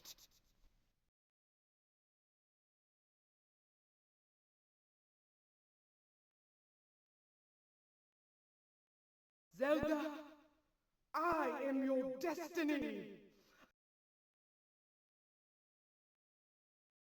So you found Malmort's home at last? Now touch your wand to the stone on the right. For I am Malmort, who controls future and past. And I will make...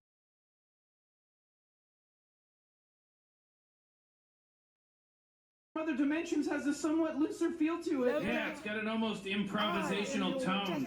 From the Thanatos meltdown radically altered the gene pool. Technology advanced. Bioengineers have created animal-human hybrids. So, the people behind this game, Animation Magic, were also responsible for 2 of the Zelda CDI games. Their work is easily recognizable because of how good it looks. The game itself is surprisingly good, and without the irony.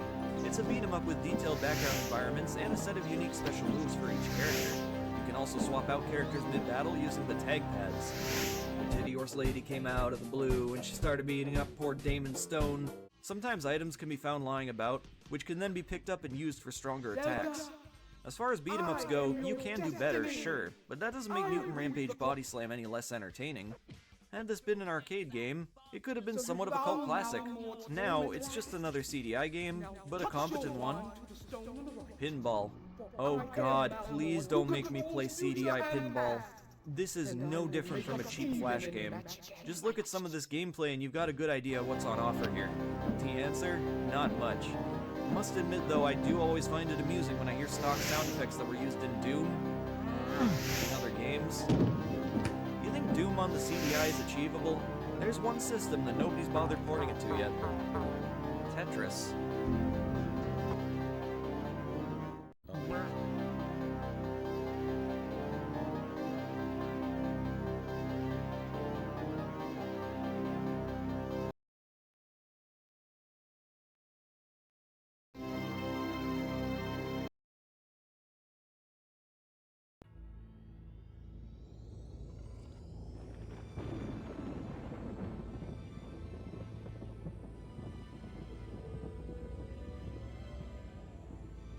Bravo!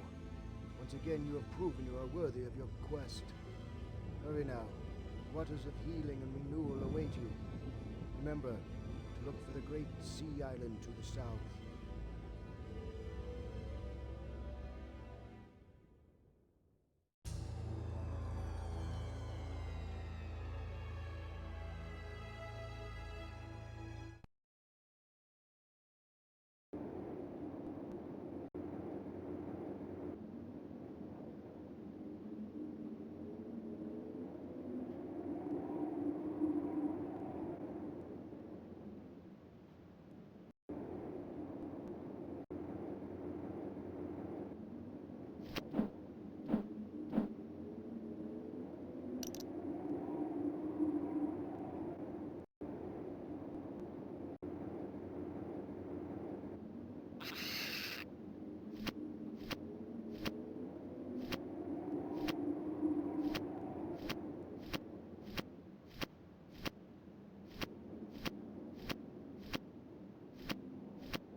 Emsbury.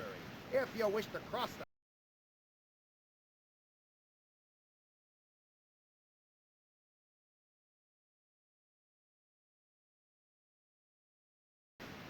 bring us 20 rubies and a vial of wind. The offshore wind has died down, and you must bring your own breeze.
Yeah, this would be perfect for someone to do ASMR with.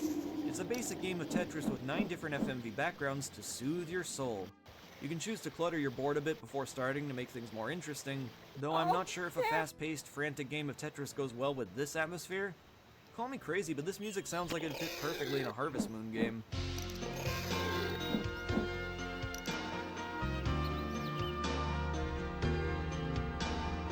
This is the kind of thing I'd play as a way to relax after a long day of work. Maybe. I just gotta say it, guys. This is cute, okay? I like this. Animation Magic's Zelda games. I think these games get more flack than they deserve.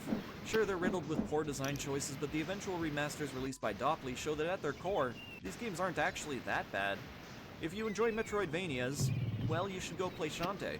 And after that, if you find yourself looking for some enjoy Metroidvanias, well, you should go play Shantae.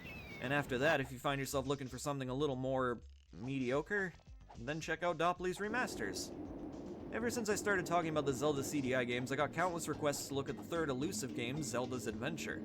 Well, I'm sorry, I will not go anywhere near that game. Didn't you hear me? I said I'm not playing Zelda's Adventure. No, I will not burn a copy. Welcome to Zelda's Adventure, an action-adventure role-play.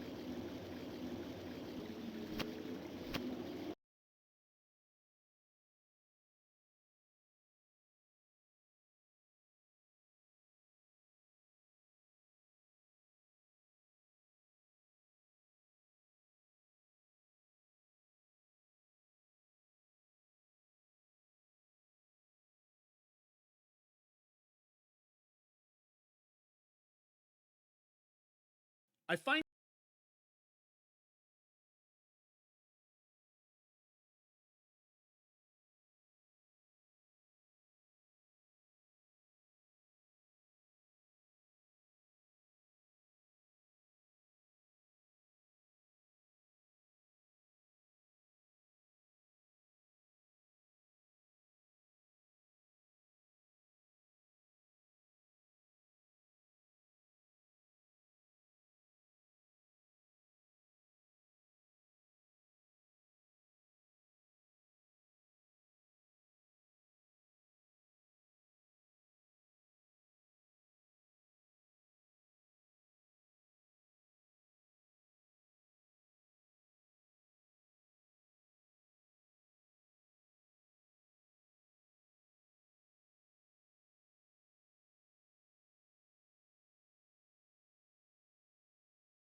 Playing game. Yes! Oh my god, yes! Thank you! Zenith. Oh man, this game is wild. If there's anything on the CDI to convince me it's worth keeping around after making this video, then this is it. Zenith is a very unique spin on pinball. You're given a ball that bounces around a linear, vertical path. There are countless bonuses to collect and endless hazards to avoid. Hit just one hazard and you gotta restart. It makes this game borderline terrifying to play sometimes. It's not that easy to control, which actually helps in making it more thrilling. It's the same effect you get with games like Getting Over It. You could just charge over to the end of the level and beat the game in, say, half an hour, but collecting the points for a high score, even if you don't care about that kind of thing, makes it a lot more fun. The bonuses are often surrounded by hazards, so it's a constant sense of risk versus reward. The physics are so much fun to toy around with in Zenith. Even if it didn't have that much going for its gameplay, fooling around in the environment alone is enough to keep me playing. So if you happen to own a CDI, you absolutely must give Zenith a try. The CDI is by all means a misunderstood platform. Yeah, it's easy to see why people dismiss this thing as a total failure. Admittedly, it had its share of bad ideas, nobody can deny that. As such, we've come to forget, dismiss, or be unaware of the couple things it did really well. Digital videos, interactive software, presentations, music, photos, and of course, games. What the CDI did poorly was more often the result of Philips trying to reach a bigger demographic, since the target audience wasn't as profitable as they had hoped. This attempt to capture the gaming market resulted in a lot of games being designed by developers who were nowhere near as experienced as the competitors. There are some great games in the CDI's library, as there should be. Philips really did try to bring forward a quality experience with the games, but it was just out of their league to do so. Today, most of what people want to play on CDI is available elsewhere. Some of the exclusives, like Animation Magic's Zelda games and The Apprentice, have been remastered on the PC by homebrew developers. So the reasons to own a Philips CDI today are very limited. The technology by this point has been far surpassed, and The Apprentice have been remastered on the PC by homebrew developers. So the reasons to own a Philips CDI today are very limited. The technology by this point has been far surpassed, and the cost of getting a good setup is absurd. There's not much left to its appeal beyond curiosity. If there are other games on the platform you feel compelled to try, my suggestion is to keep waiting for that proper CDI emulator. Yes, unfortunately, even today, the emulation scene for CDI is bleak, and what little does exist is terribly difficult to properly set up. Even if the waiting game for a functional emulator continues into the decades, don't be too disappointed, because even with the good games, I can't say anything here is worth being upset over missing out from. Thank you all for watching my Philips CDI videos. I'm glad so many of you enjoyed them. Stay tuned for more retro gaming shenanigans in the future, and I hope to catch you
A strong spirit leads the way through the troubled waters that lie ahead.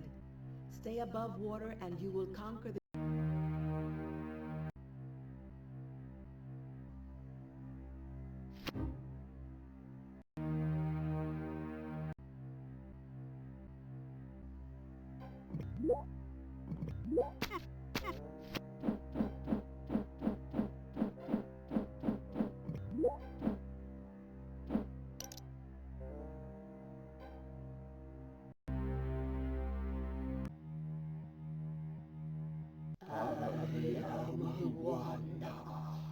and this is my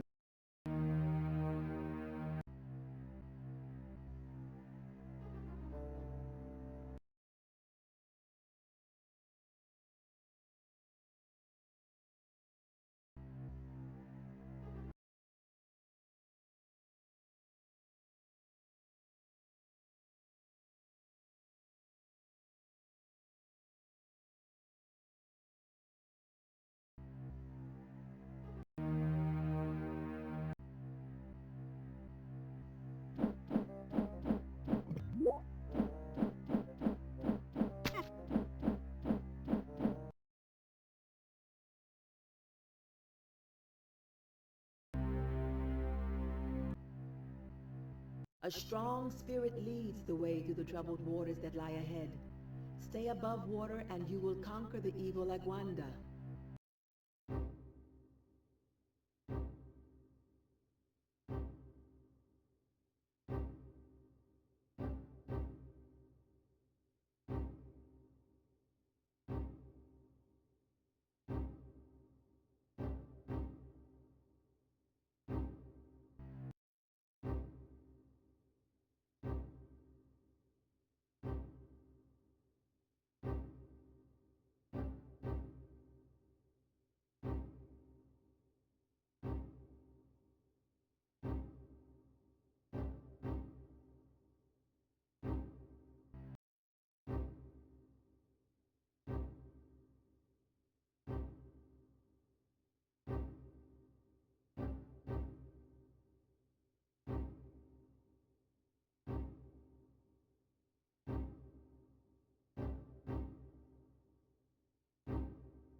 Frame Raider.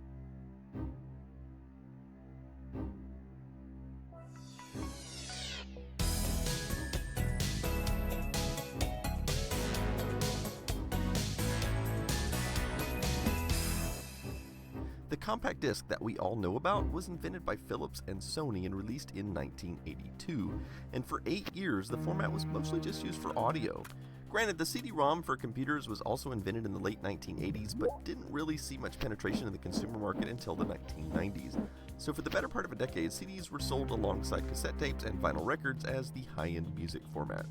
However, Philips believed the format could be useful for more than just audio, and in the year 1990 they introduced the CDI player. The I stands for interactive. It was advertised as the CD player that works with your television. The CDI player originally sold for $799 on the US market, but it was quickly dropped to a more reasonable $599. They were available in most retail stores that sold electronics at the time, such as Best Buy and Micro Center, the now defunct Incredible Universe, and Sears, which doesn't even sell electronics anymore, but that's a topic for another episode. As a kid, I was always kind of obsessed with the CDI, just from seeing it in gaming magazines. A lot of people don't remember that magazines carried articles about the Philips CDI and its games. And when you're a 11, 12-year-old kid and you see these amazing graphics, especially since they were using a lot of FMV for these games, it just looked like mind-blowing. So this was my CDI. I wanted it when it came out, which was like the early 90s.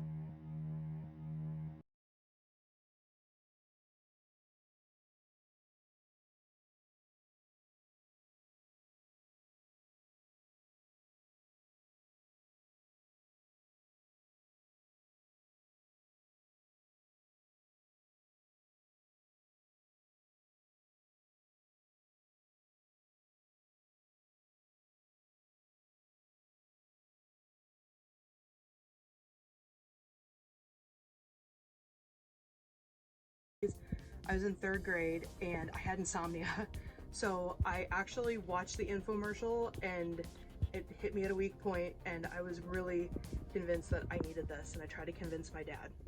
Call this number now to receive the Magnavox CDI player, complete with digital video cartridge. Let's take a quick look at the hardware. This is a Philips CDI 200, but it was also sold under the Magnavox brand as well. It looks very much like a regular CD player of the era. On the front here, there's a little hidden panel, and inside is a port for a wired controller. Now, while all new CDI players ship with a wireless controller, I actually don't have one. But I do have this one, which was probably the most common wired controller. It has a D-pad in the middle, but not a very good one, and 2 buttons on the side. It's okay for operating some titles one-handed, but a lot of them you wind up having to use another hand on one of the buttons. It's not a very good controller for games. Fortunately, they did later come out with a controller similar to a Sega Genesis, and this one works much better for games. They also made a rollerball and a mouse, but I don't have either of those to show. Of course, right now there's a huge shortage of CDI controllers. I don't know why, but there are more CDI players out there than there are controllers.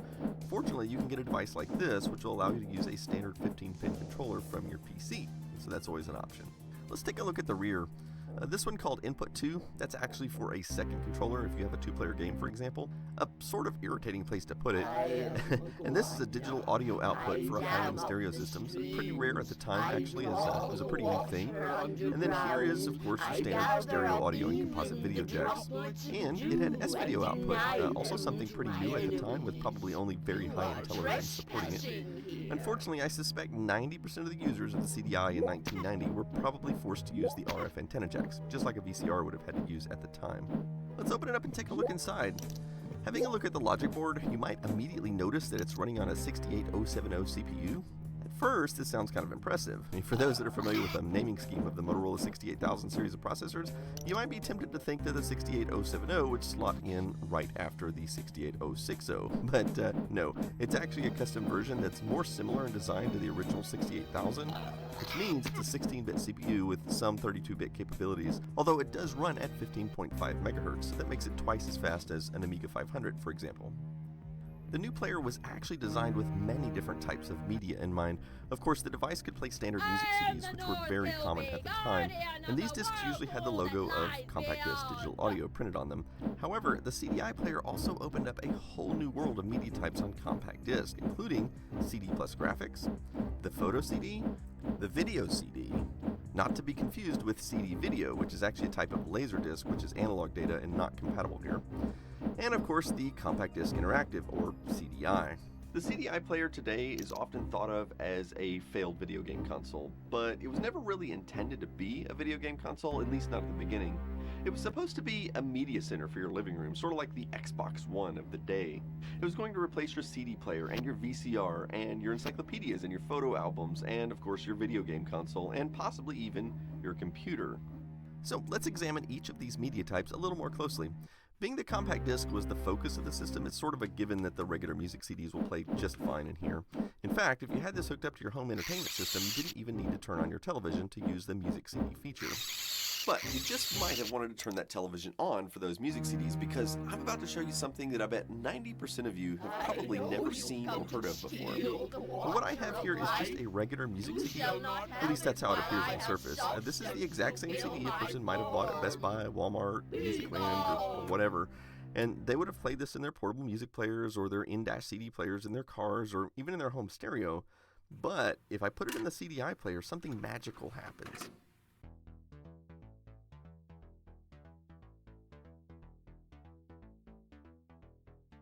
Now, I'd love to let you hear the music that goes along with this, but we all know that if I played more than 2 or 3 seconds of copyrighted music, I'd get a copyright strike from YouTube. So, for the moment, I'm just going to have to let you watch the graphics here while I'll tell you a little bit about how this worked. You see, the music encoded onto a CD has multiple different subchannels that are read right alongside the music data that it's streaming in. CD graphics are stored in some of the unused subchannels, and since it's a stream of data, it can't really be used to immediately throw a whole picture up on the screen at once. The data is basically displayed on the screen as it is read. The interesting thing though is that the data stream can tell where these particular pixels are supposed to go, so this allows them to modify specific places on the screen and in some cases even animate small little sections.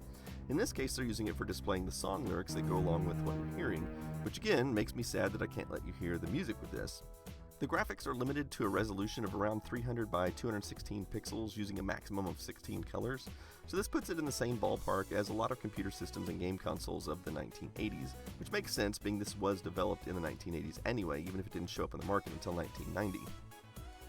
Now, while this CD here isn't kind enough to even let you know that there are graphics on it, take a look at this one. This is one of my favorite albums of the time, and it actually has the little logo here that actually says graphics. So let's take a look at what's on this one.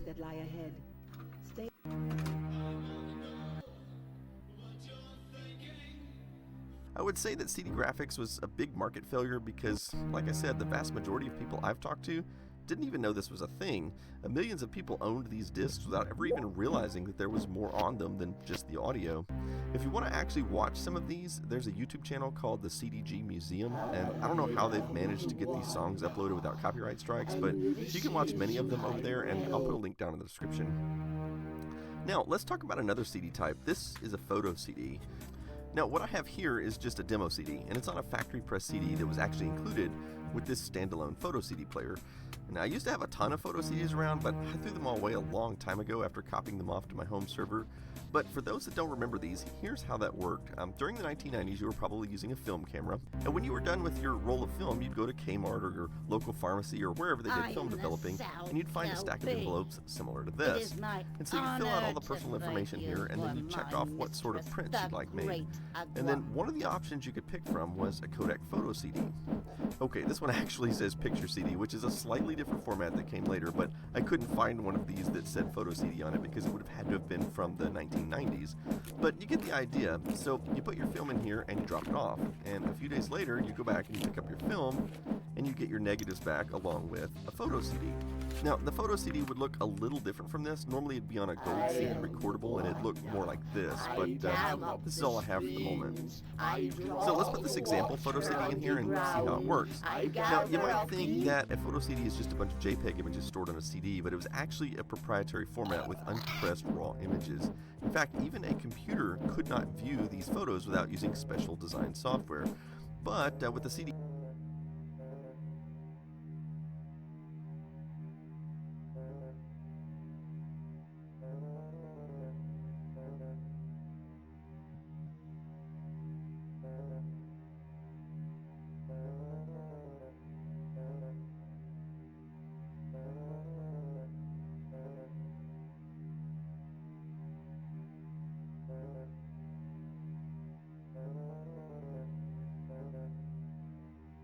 CDI, you could quickly and easily view these images on your living room TV.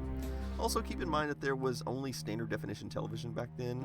Nevertheless, these photos still look pretty good. Now let's take a look at another type of CD, the video CD. Now, believe it or not, this was the predecessor to DVD video.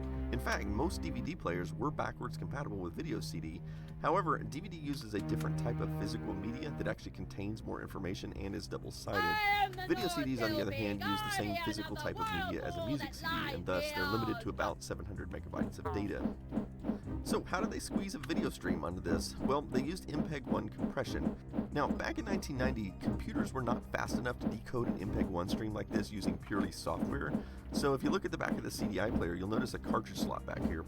Now, what we have inside is an add-on cartridge that contains custom hardware to decode MPEG-1 video streams on the fly. This was actually not included with the CDI player originally, as it added quite a bit of extra cost. In fact, the cartridge could be as much as several $100s. So these are some video CDs from the era, and many of these are very well-known movies. I'll pop in the Terminator 2 disc here, and let's have a look. As usual, I can't really show more than a few seconds of this or I'll wind up with a copyright violation. Of course, one problem with this format is that it could only store about an hour on a single disc. So for a 2-hour movie, the solution was simply to have 2 discs. People who used Laserdisc were already accustomed to this anyway, so it probably wasn't that big of a deal. So the advertising for these video CDs said they were VHS quality. So I thought I should put that to the test, and for that test, we're going to have a look at Forrest Gump. And that's because I have this movie on both video CD and VHS. By the way, Forrest Gump actually has 3 discs. The third one's actually a documentary called Through the Eyes of Forrest Gump. And you know what? It's actually really good. In fact, I understand this version is longer and has more stuff on it than the version that comes on the DVD release as a special feature. And I think that's because this has the original Laserdisc version, which is 37 minutes. But they shortened it to 30 minutes for the TV broadcast, and that's the version included on DVD. Anyway, so let's put this in the player and see what we get. Okay, I mean, here on the TV it looks pretty good, but I need a better way to compare with VHS. So what I'm going to do is directly plug the VCR into my video capture device and grab some footage.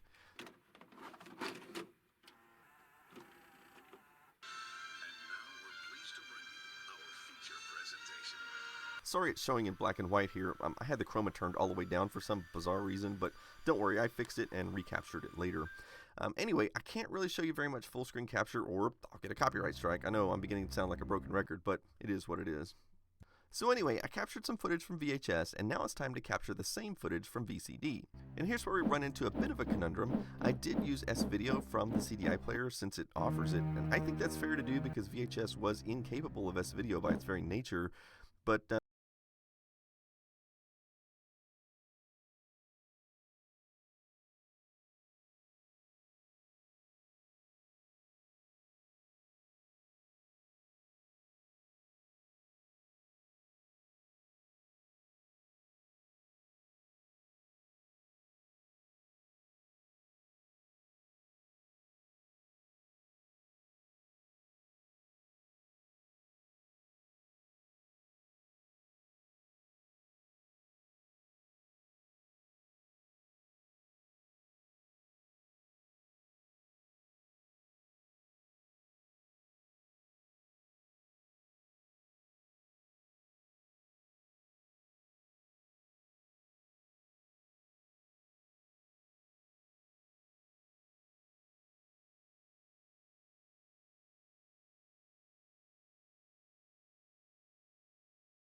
Some people might ask why I didn't just rip the contents directly from the video CD using a CD-ROM drive on a computer, which I could have, but I felt since this was meant to be played on your television, this was probably the most fair way to compare.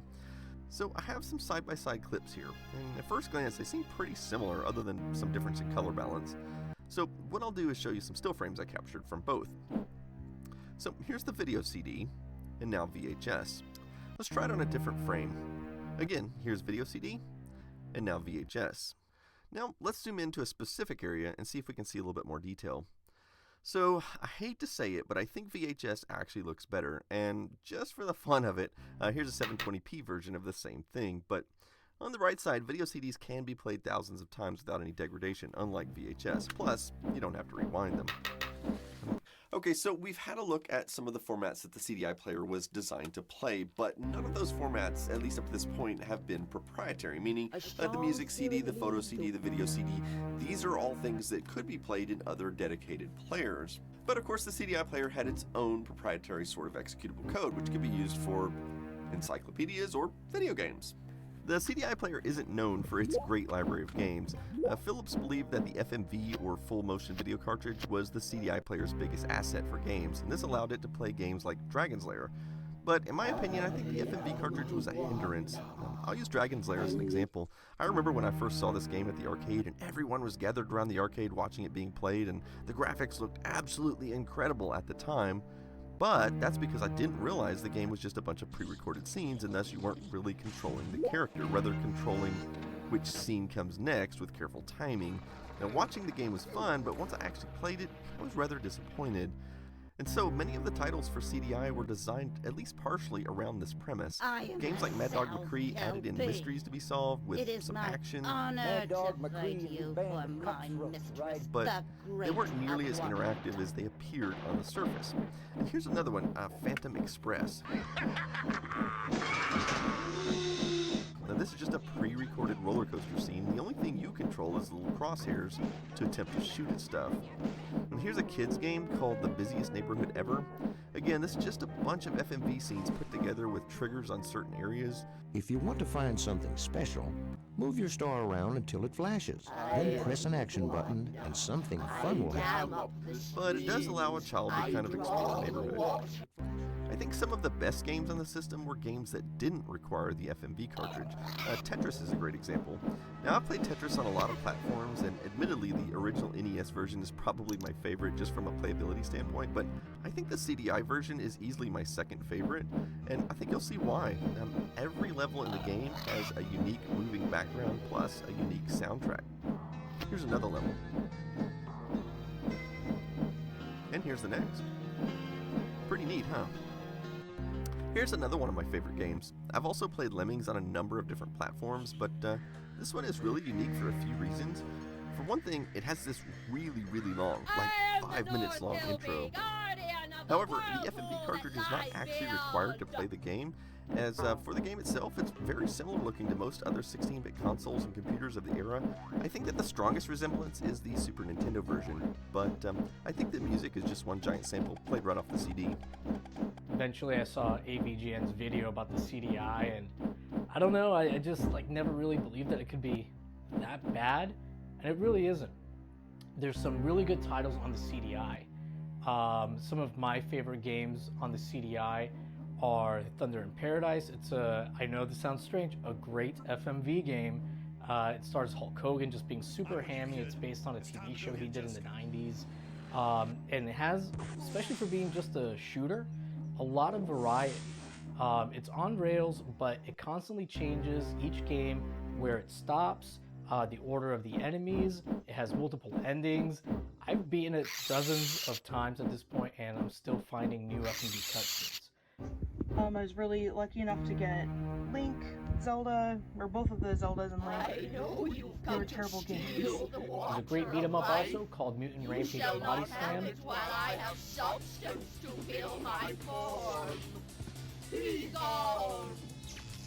Really recommend that. There's a mixture of games for them, so this... Really recommend that. There's a mixture of games for them, so this was kind of their adult game called Voyeur, which it's exactly how it sounds. Hotel Mario. It gets a lot of flack, but it's actually a really good puzzle platformer. The cutscenes aren't all that great, not much to write home about, but really, it's a pretty good game. There's also Chaos Control, which I believe even had a PS1 release. Really good ports of Myst, Seventh Guest, of course Burn's release. Really good ports of Chaos Control, which I believe even had a PS1 release. Really good ports of Myst, Seventh Guest, of course Burn Cycle, which was kind of the killer app for the CDI. It's not all sunshine and rainbows with the CDI, of course. The golf games are pretty neat. These are all pretty much like a live action, kind of almost reminds you of Dragon's Lair or earlier PC games. There are some things that even me, a fanatic of the CDI, don't like. One is the controllers it ships with. They're wireless, but they're infrared controllers, so naturally you lose that line of sight to your CDI, and you are not going to be playing your game, basically. I ended up getting the Genesis style 3-button gamepad. It works pretty well. It's not the greatest gamepad in the world, not the greatest D-pad in the world, but it does work really, really well for the CDI games.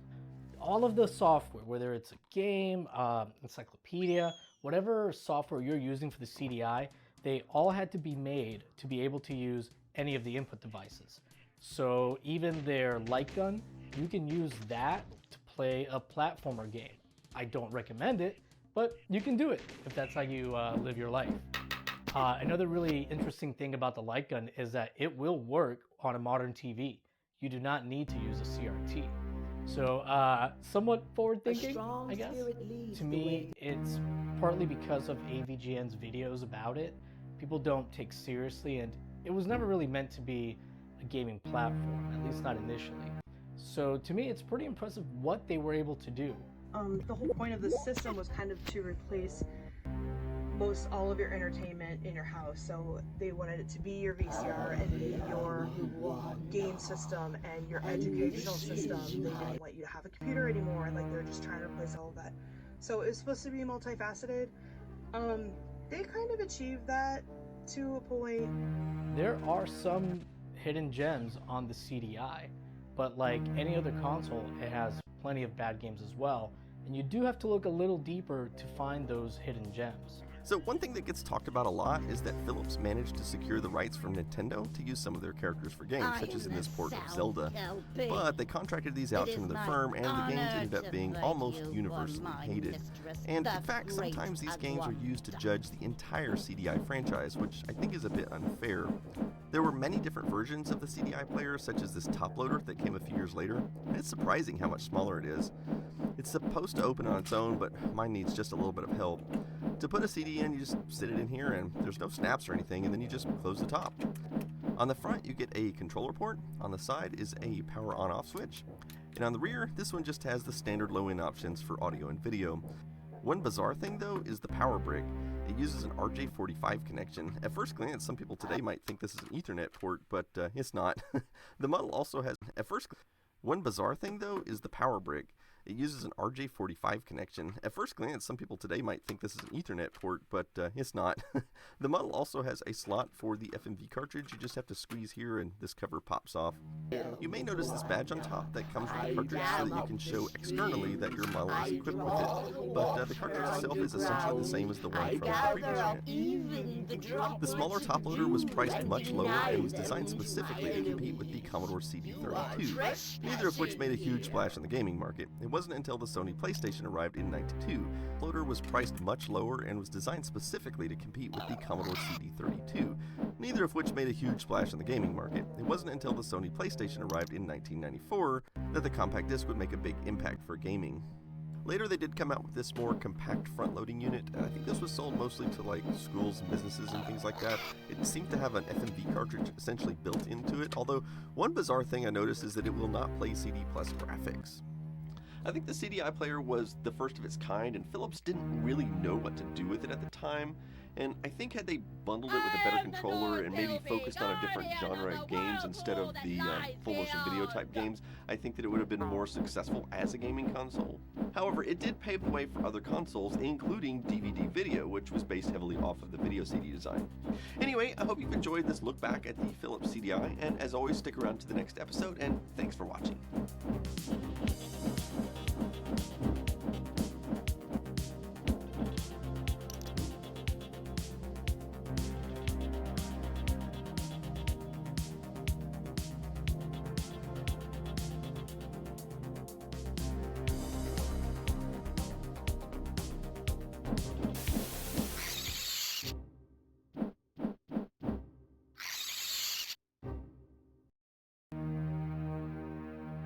Hello, ladies and I gentlemen. know you've come to steal the water of life. You shall not have it while I have substance to fill my form. Be gone! Was designed strictly as a multimedia player. Further life into their system via gaining a foothold in the games market was unsuccessful, which you would expect considering the platform was designed strictly as a multimedia player and thus was underpowered compared to other gaming platforms on the market in most respects. Despite this though, the people at Philips gave their all and nearly 200 games were released for the platform, which included a respectable amount of decent ones. Not that bad really at all, considering this was initially just a family entertainment unit. We will discuss some of these shortly, just a family entertainment unit. We will discuss some of these shortly, but for now, let us hear a little more from two of today's guests and fellow CDI owners. Hi, I'm Historic Nerd. Let's talk about the Philips.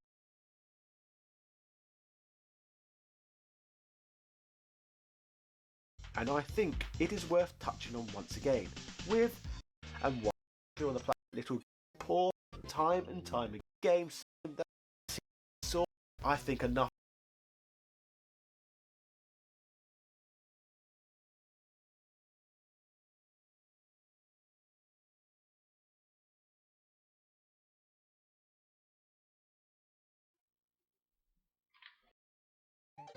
Yeah, it's good now. Okay, there we go. How the fuck does this guy play Super Mario's Wacky Worlds?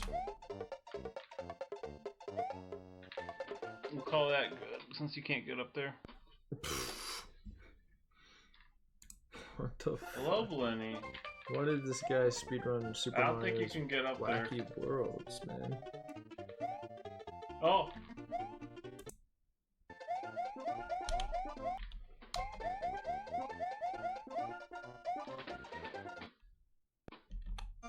What the fuck Tumblr. is this?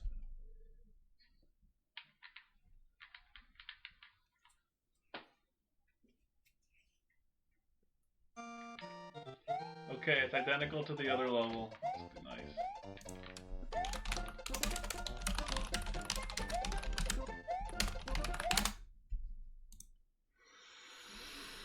Yeah, I don't think I'm gonna play Super Mario's Wacky Worlds.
Iskelpi.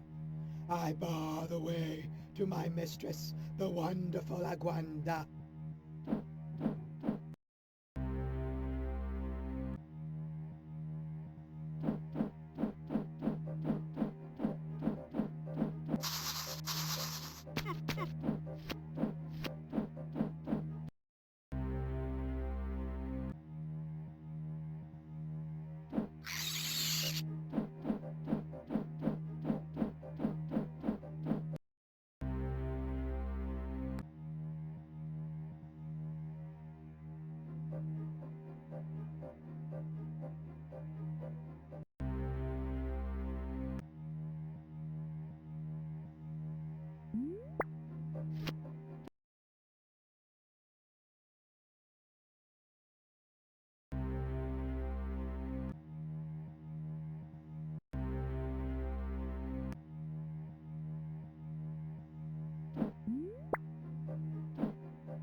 You think you have beaten me, but water takes many shapes, and I...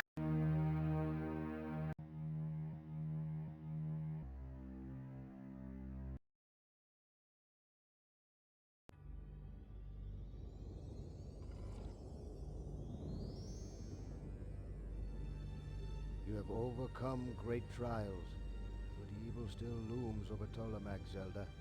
Stay true to your journey, for it will bring you closer to young Link, who lies captive to Ganon. I hear tell of a vast fortress of strength and power. Go forward bravely, and you will be victorious.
Come in, sit with me.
Physical strength is the next test for you, Zelda. Prepare for the dangerous series of contests just ahead.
A foe has entered my realm.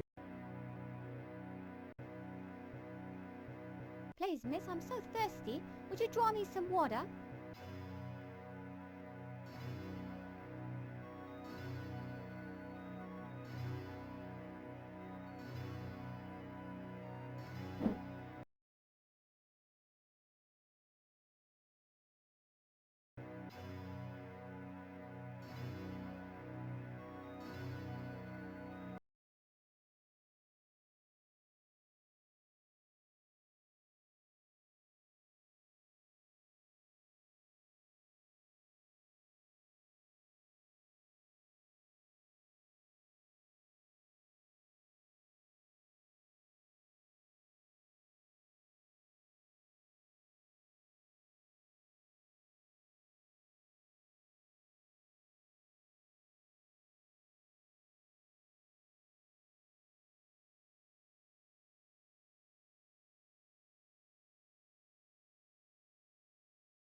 You have a kind heart. My guardians rewarded you with a gold necklace to increase your magic defense.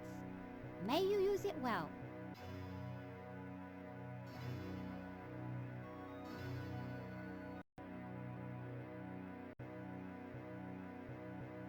Welcome, Zelda. I've been waiting for you for many suns. I am here to help you learn the skills of the archer. You must learn to judge the flight of your arrow the way a hawk controls his dive. Study the pace of the bears before you let fly your arrow.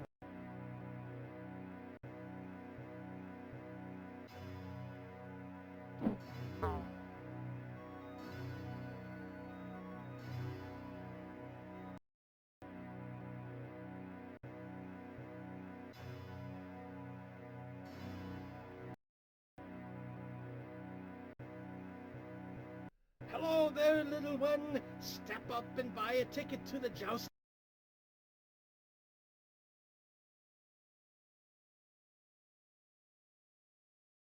Field where the bravest and strongest knights in Talamac test their skills. Who knows, beautiful, you may get a chance yourself.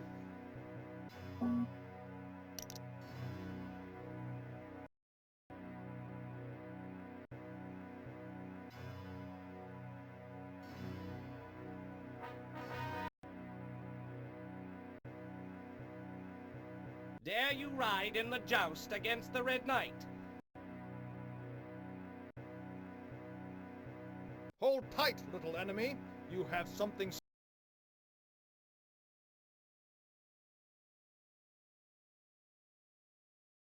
stolen from me, and I am strong.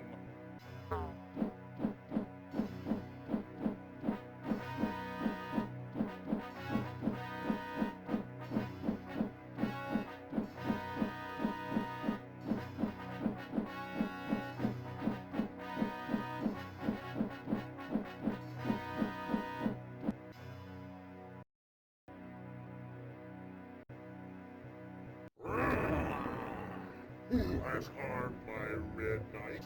I will not forget.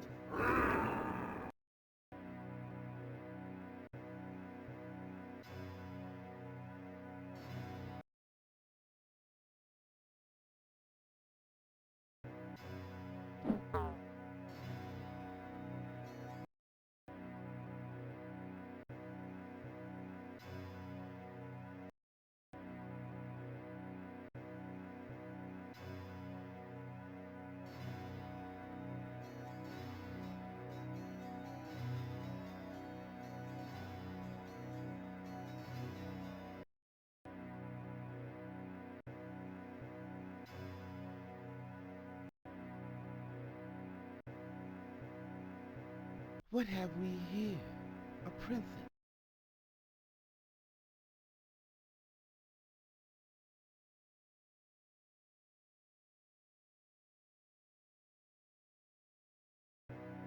Wandering the field of honor on her own. Come over here, and I'll sell you a ticket to the field of the Broads.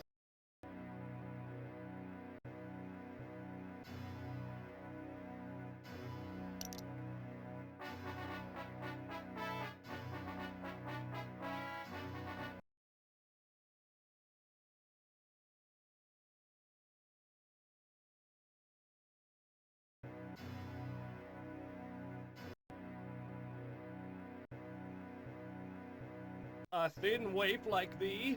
Ha! Can you even lift a broadsword?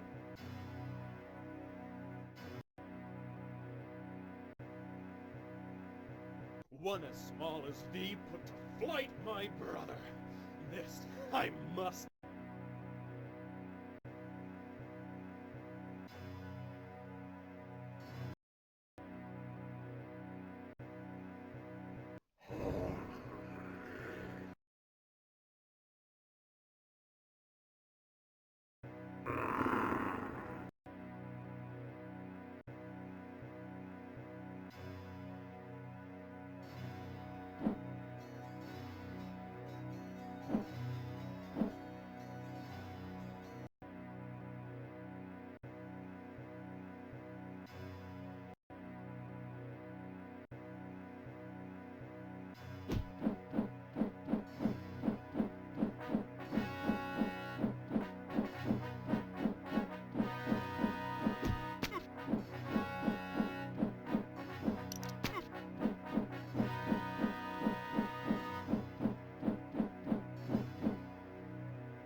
So we meet at last. You are...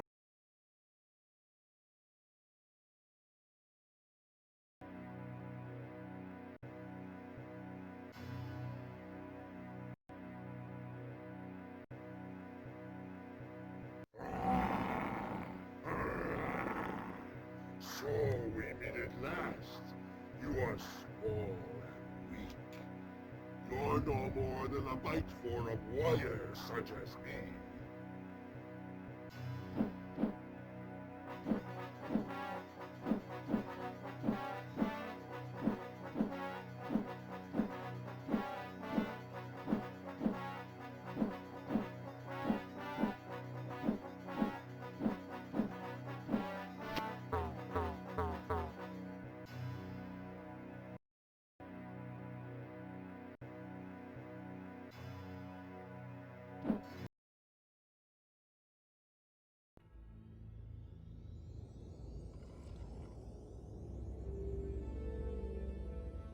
A shout of triumph in the teeth of the impossible. You are drawing close, but your journey will carry you far to the northwest, where many say there's a rumble in the earth and a glow of fire.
What foolish human comes this way?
Not everyone here is...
Your commitment to your quest is tested.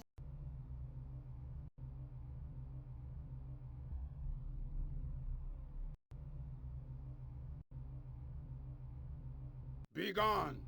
I, blacksmith, have my work to do. Feel the tip of my spears and tell me.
Further you will not go. You have not the fire in the belly to do else but obey me.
Let no one say my welcome is not a warm one. Do you still want my celestial sign, timid one?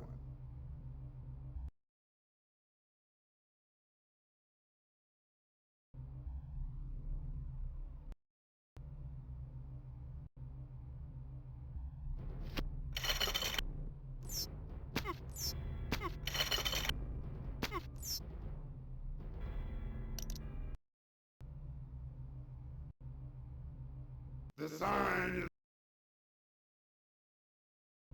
is my own. No slip of a girl can take it from me. Mine. Only I have the fire.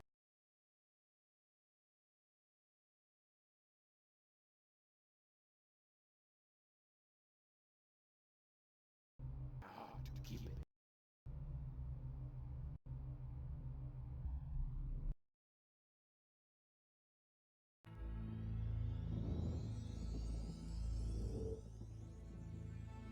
Zelda, life is always one order more horrifying than you expect.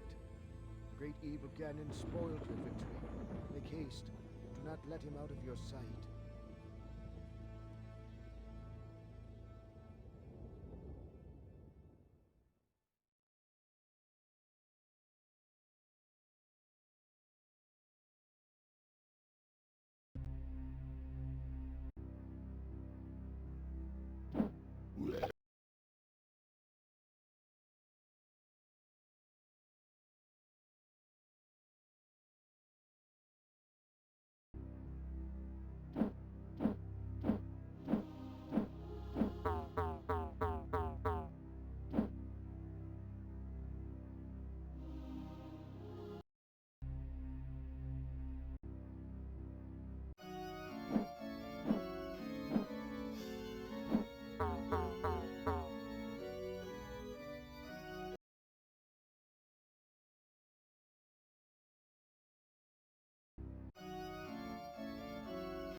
Talking about really freaking weird, man. Why was the ending so easy, but everything... I guess it's one of those games that wants you to feel more powerful. By the end, so better at the Princess Zelda, you've succeeded. Your victory has brought peace and light back to Ptolemy. I guess the sledgehammer Your is courage OP, and man. strength will not be forgotten. Sledgehammer's OP. For now, your work is done. Off you go to celebrate But the Link's final return. dungeon was so easy But compared first, to remember, the previous lessons of the ones. heart, mercy, and human kindness Game's so prevail. weird. Above all else, farewell, young princess. I keep forgetting to watch the Zelda cartoon. I bet there's not going to be a staff role. They might be too ashamed.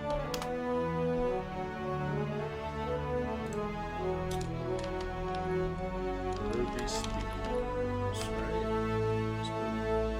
No, why did I say that? So the cartoon. No, we did get a staff role.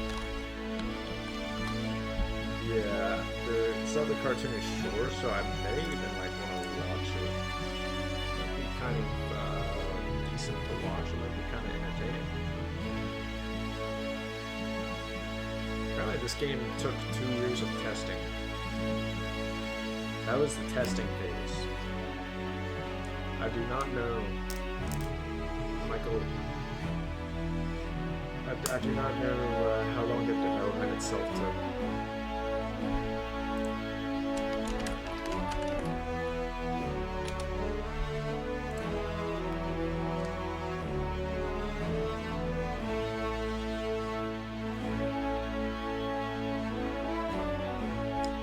Publication CDI 84%. So good.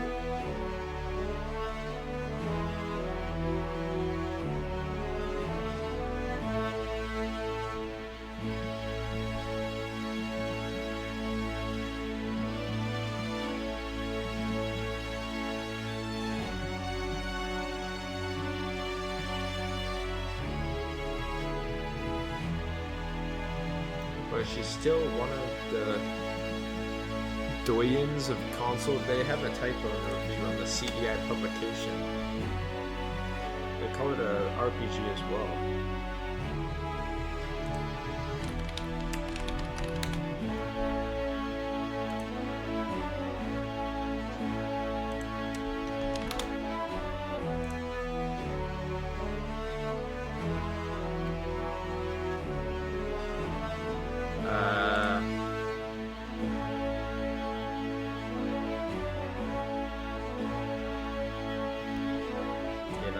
This game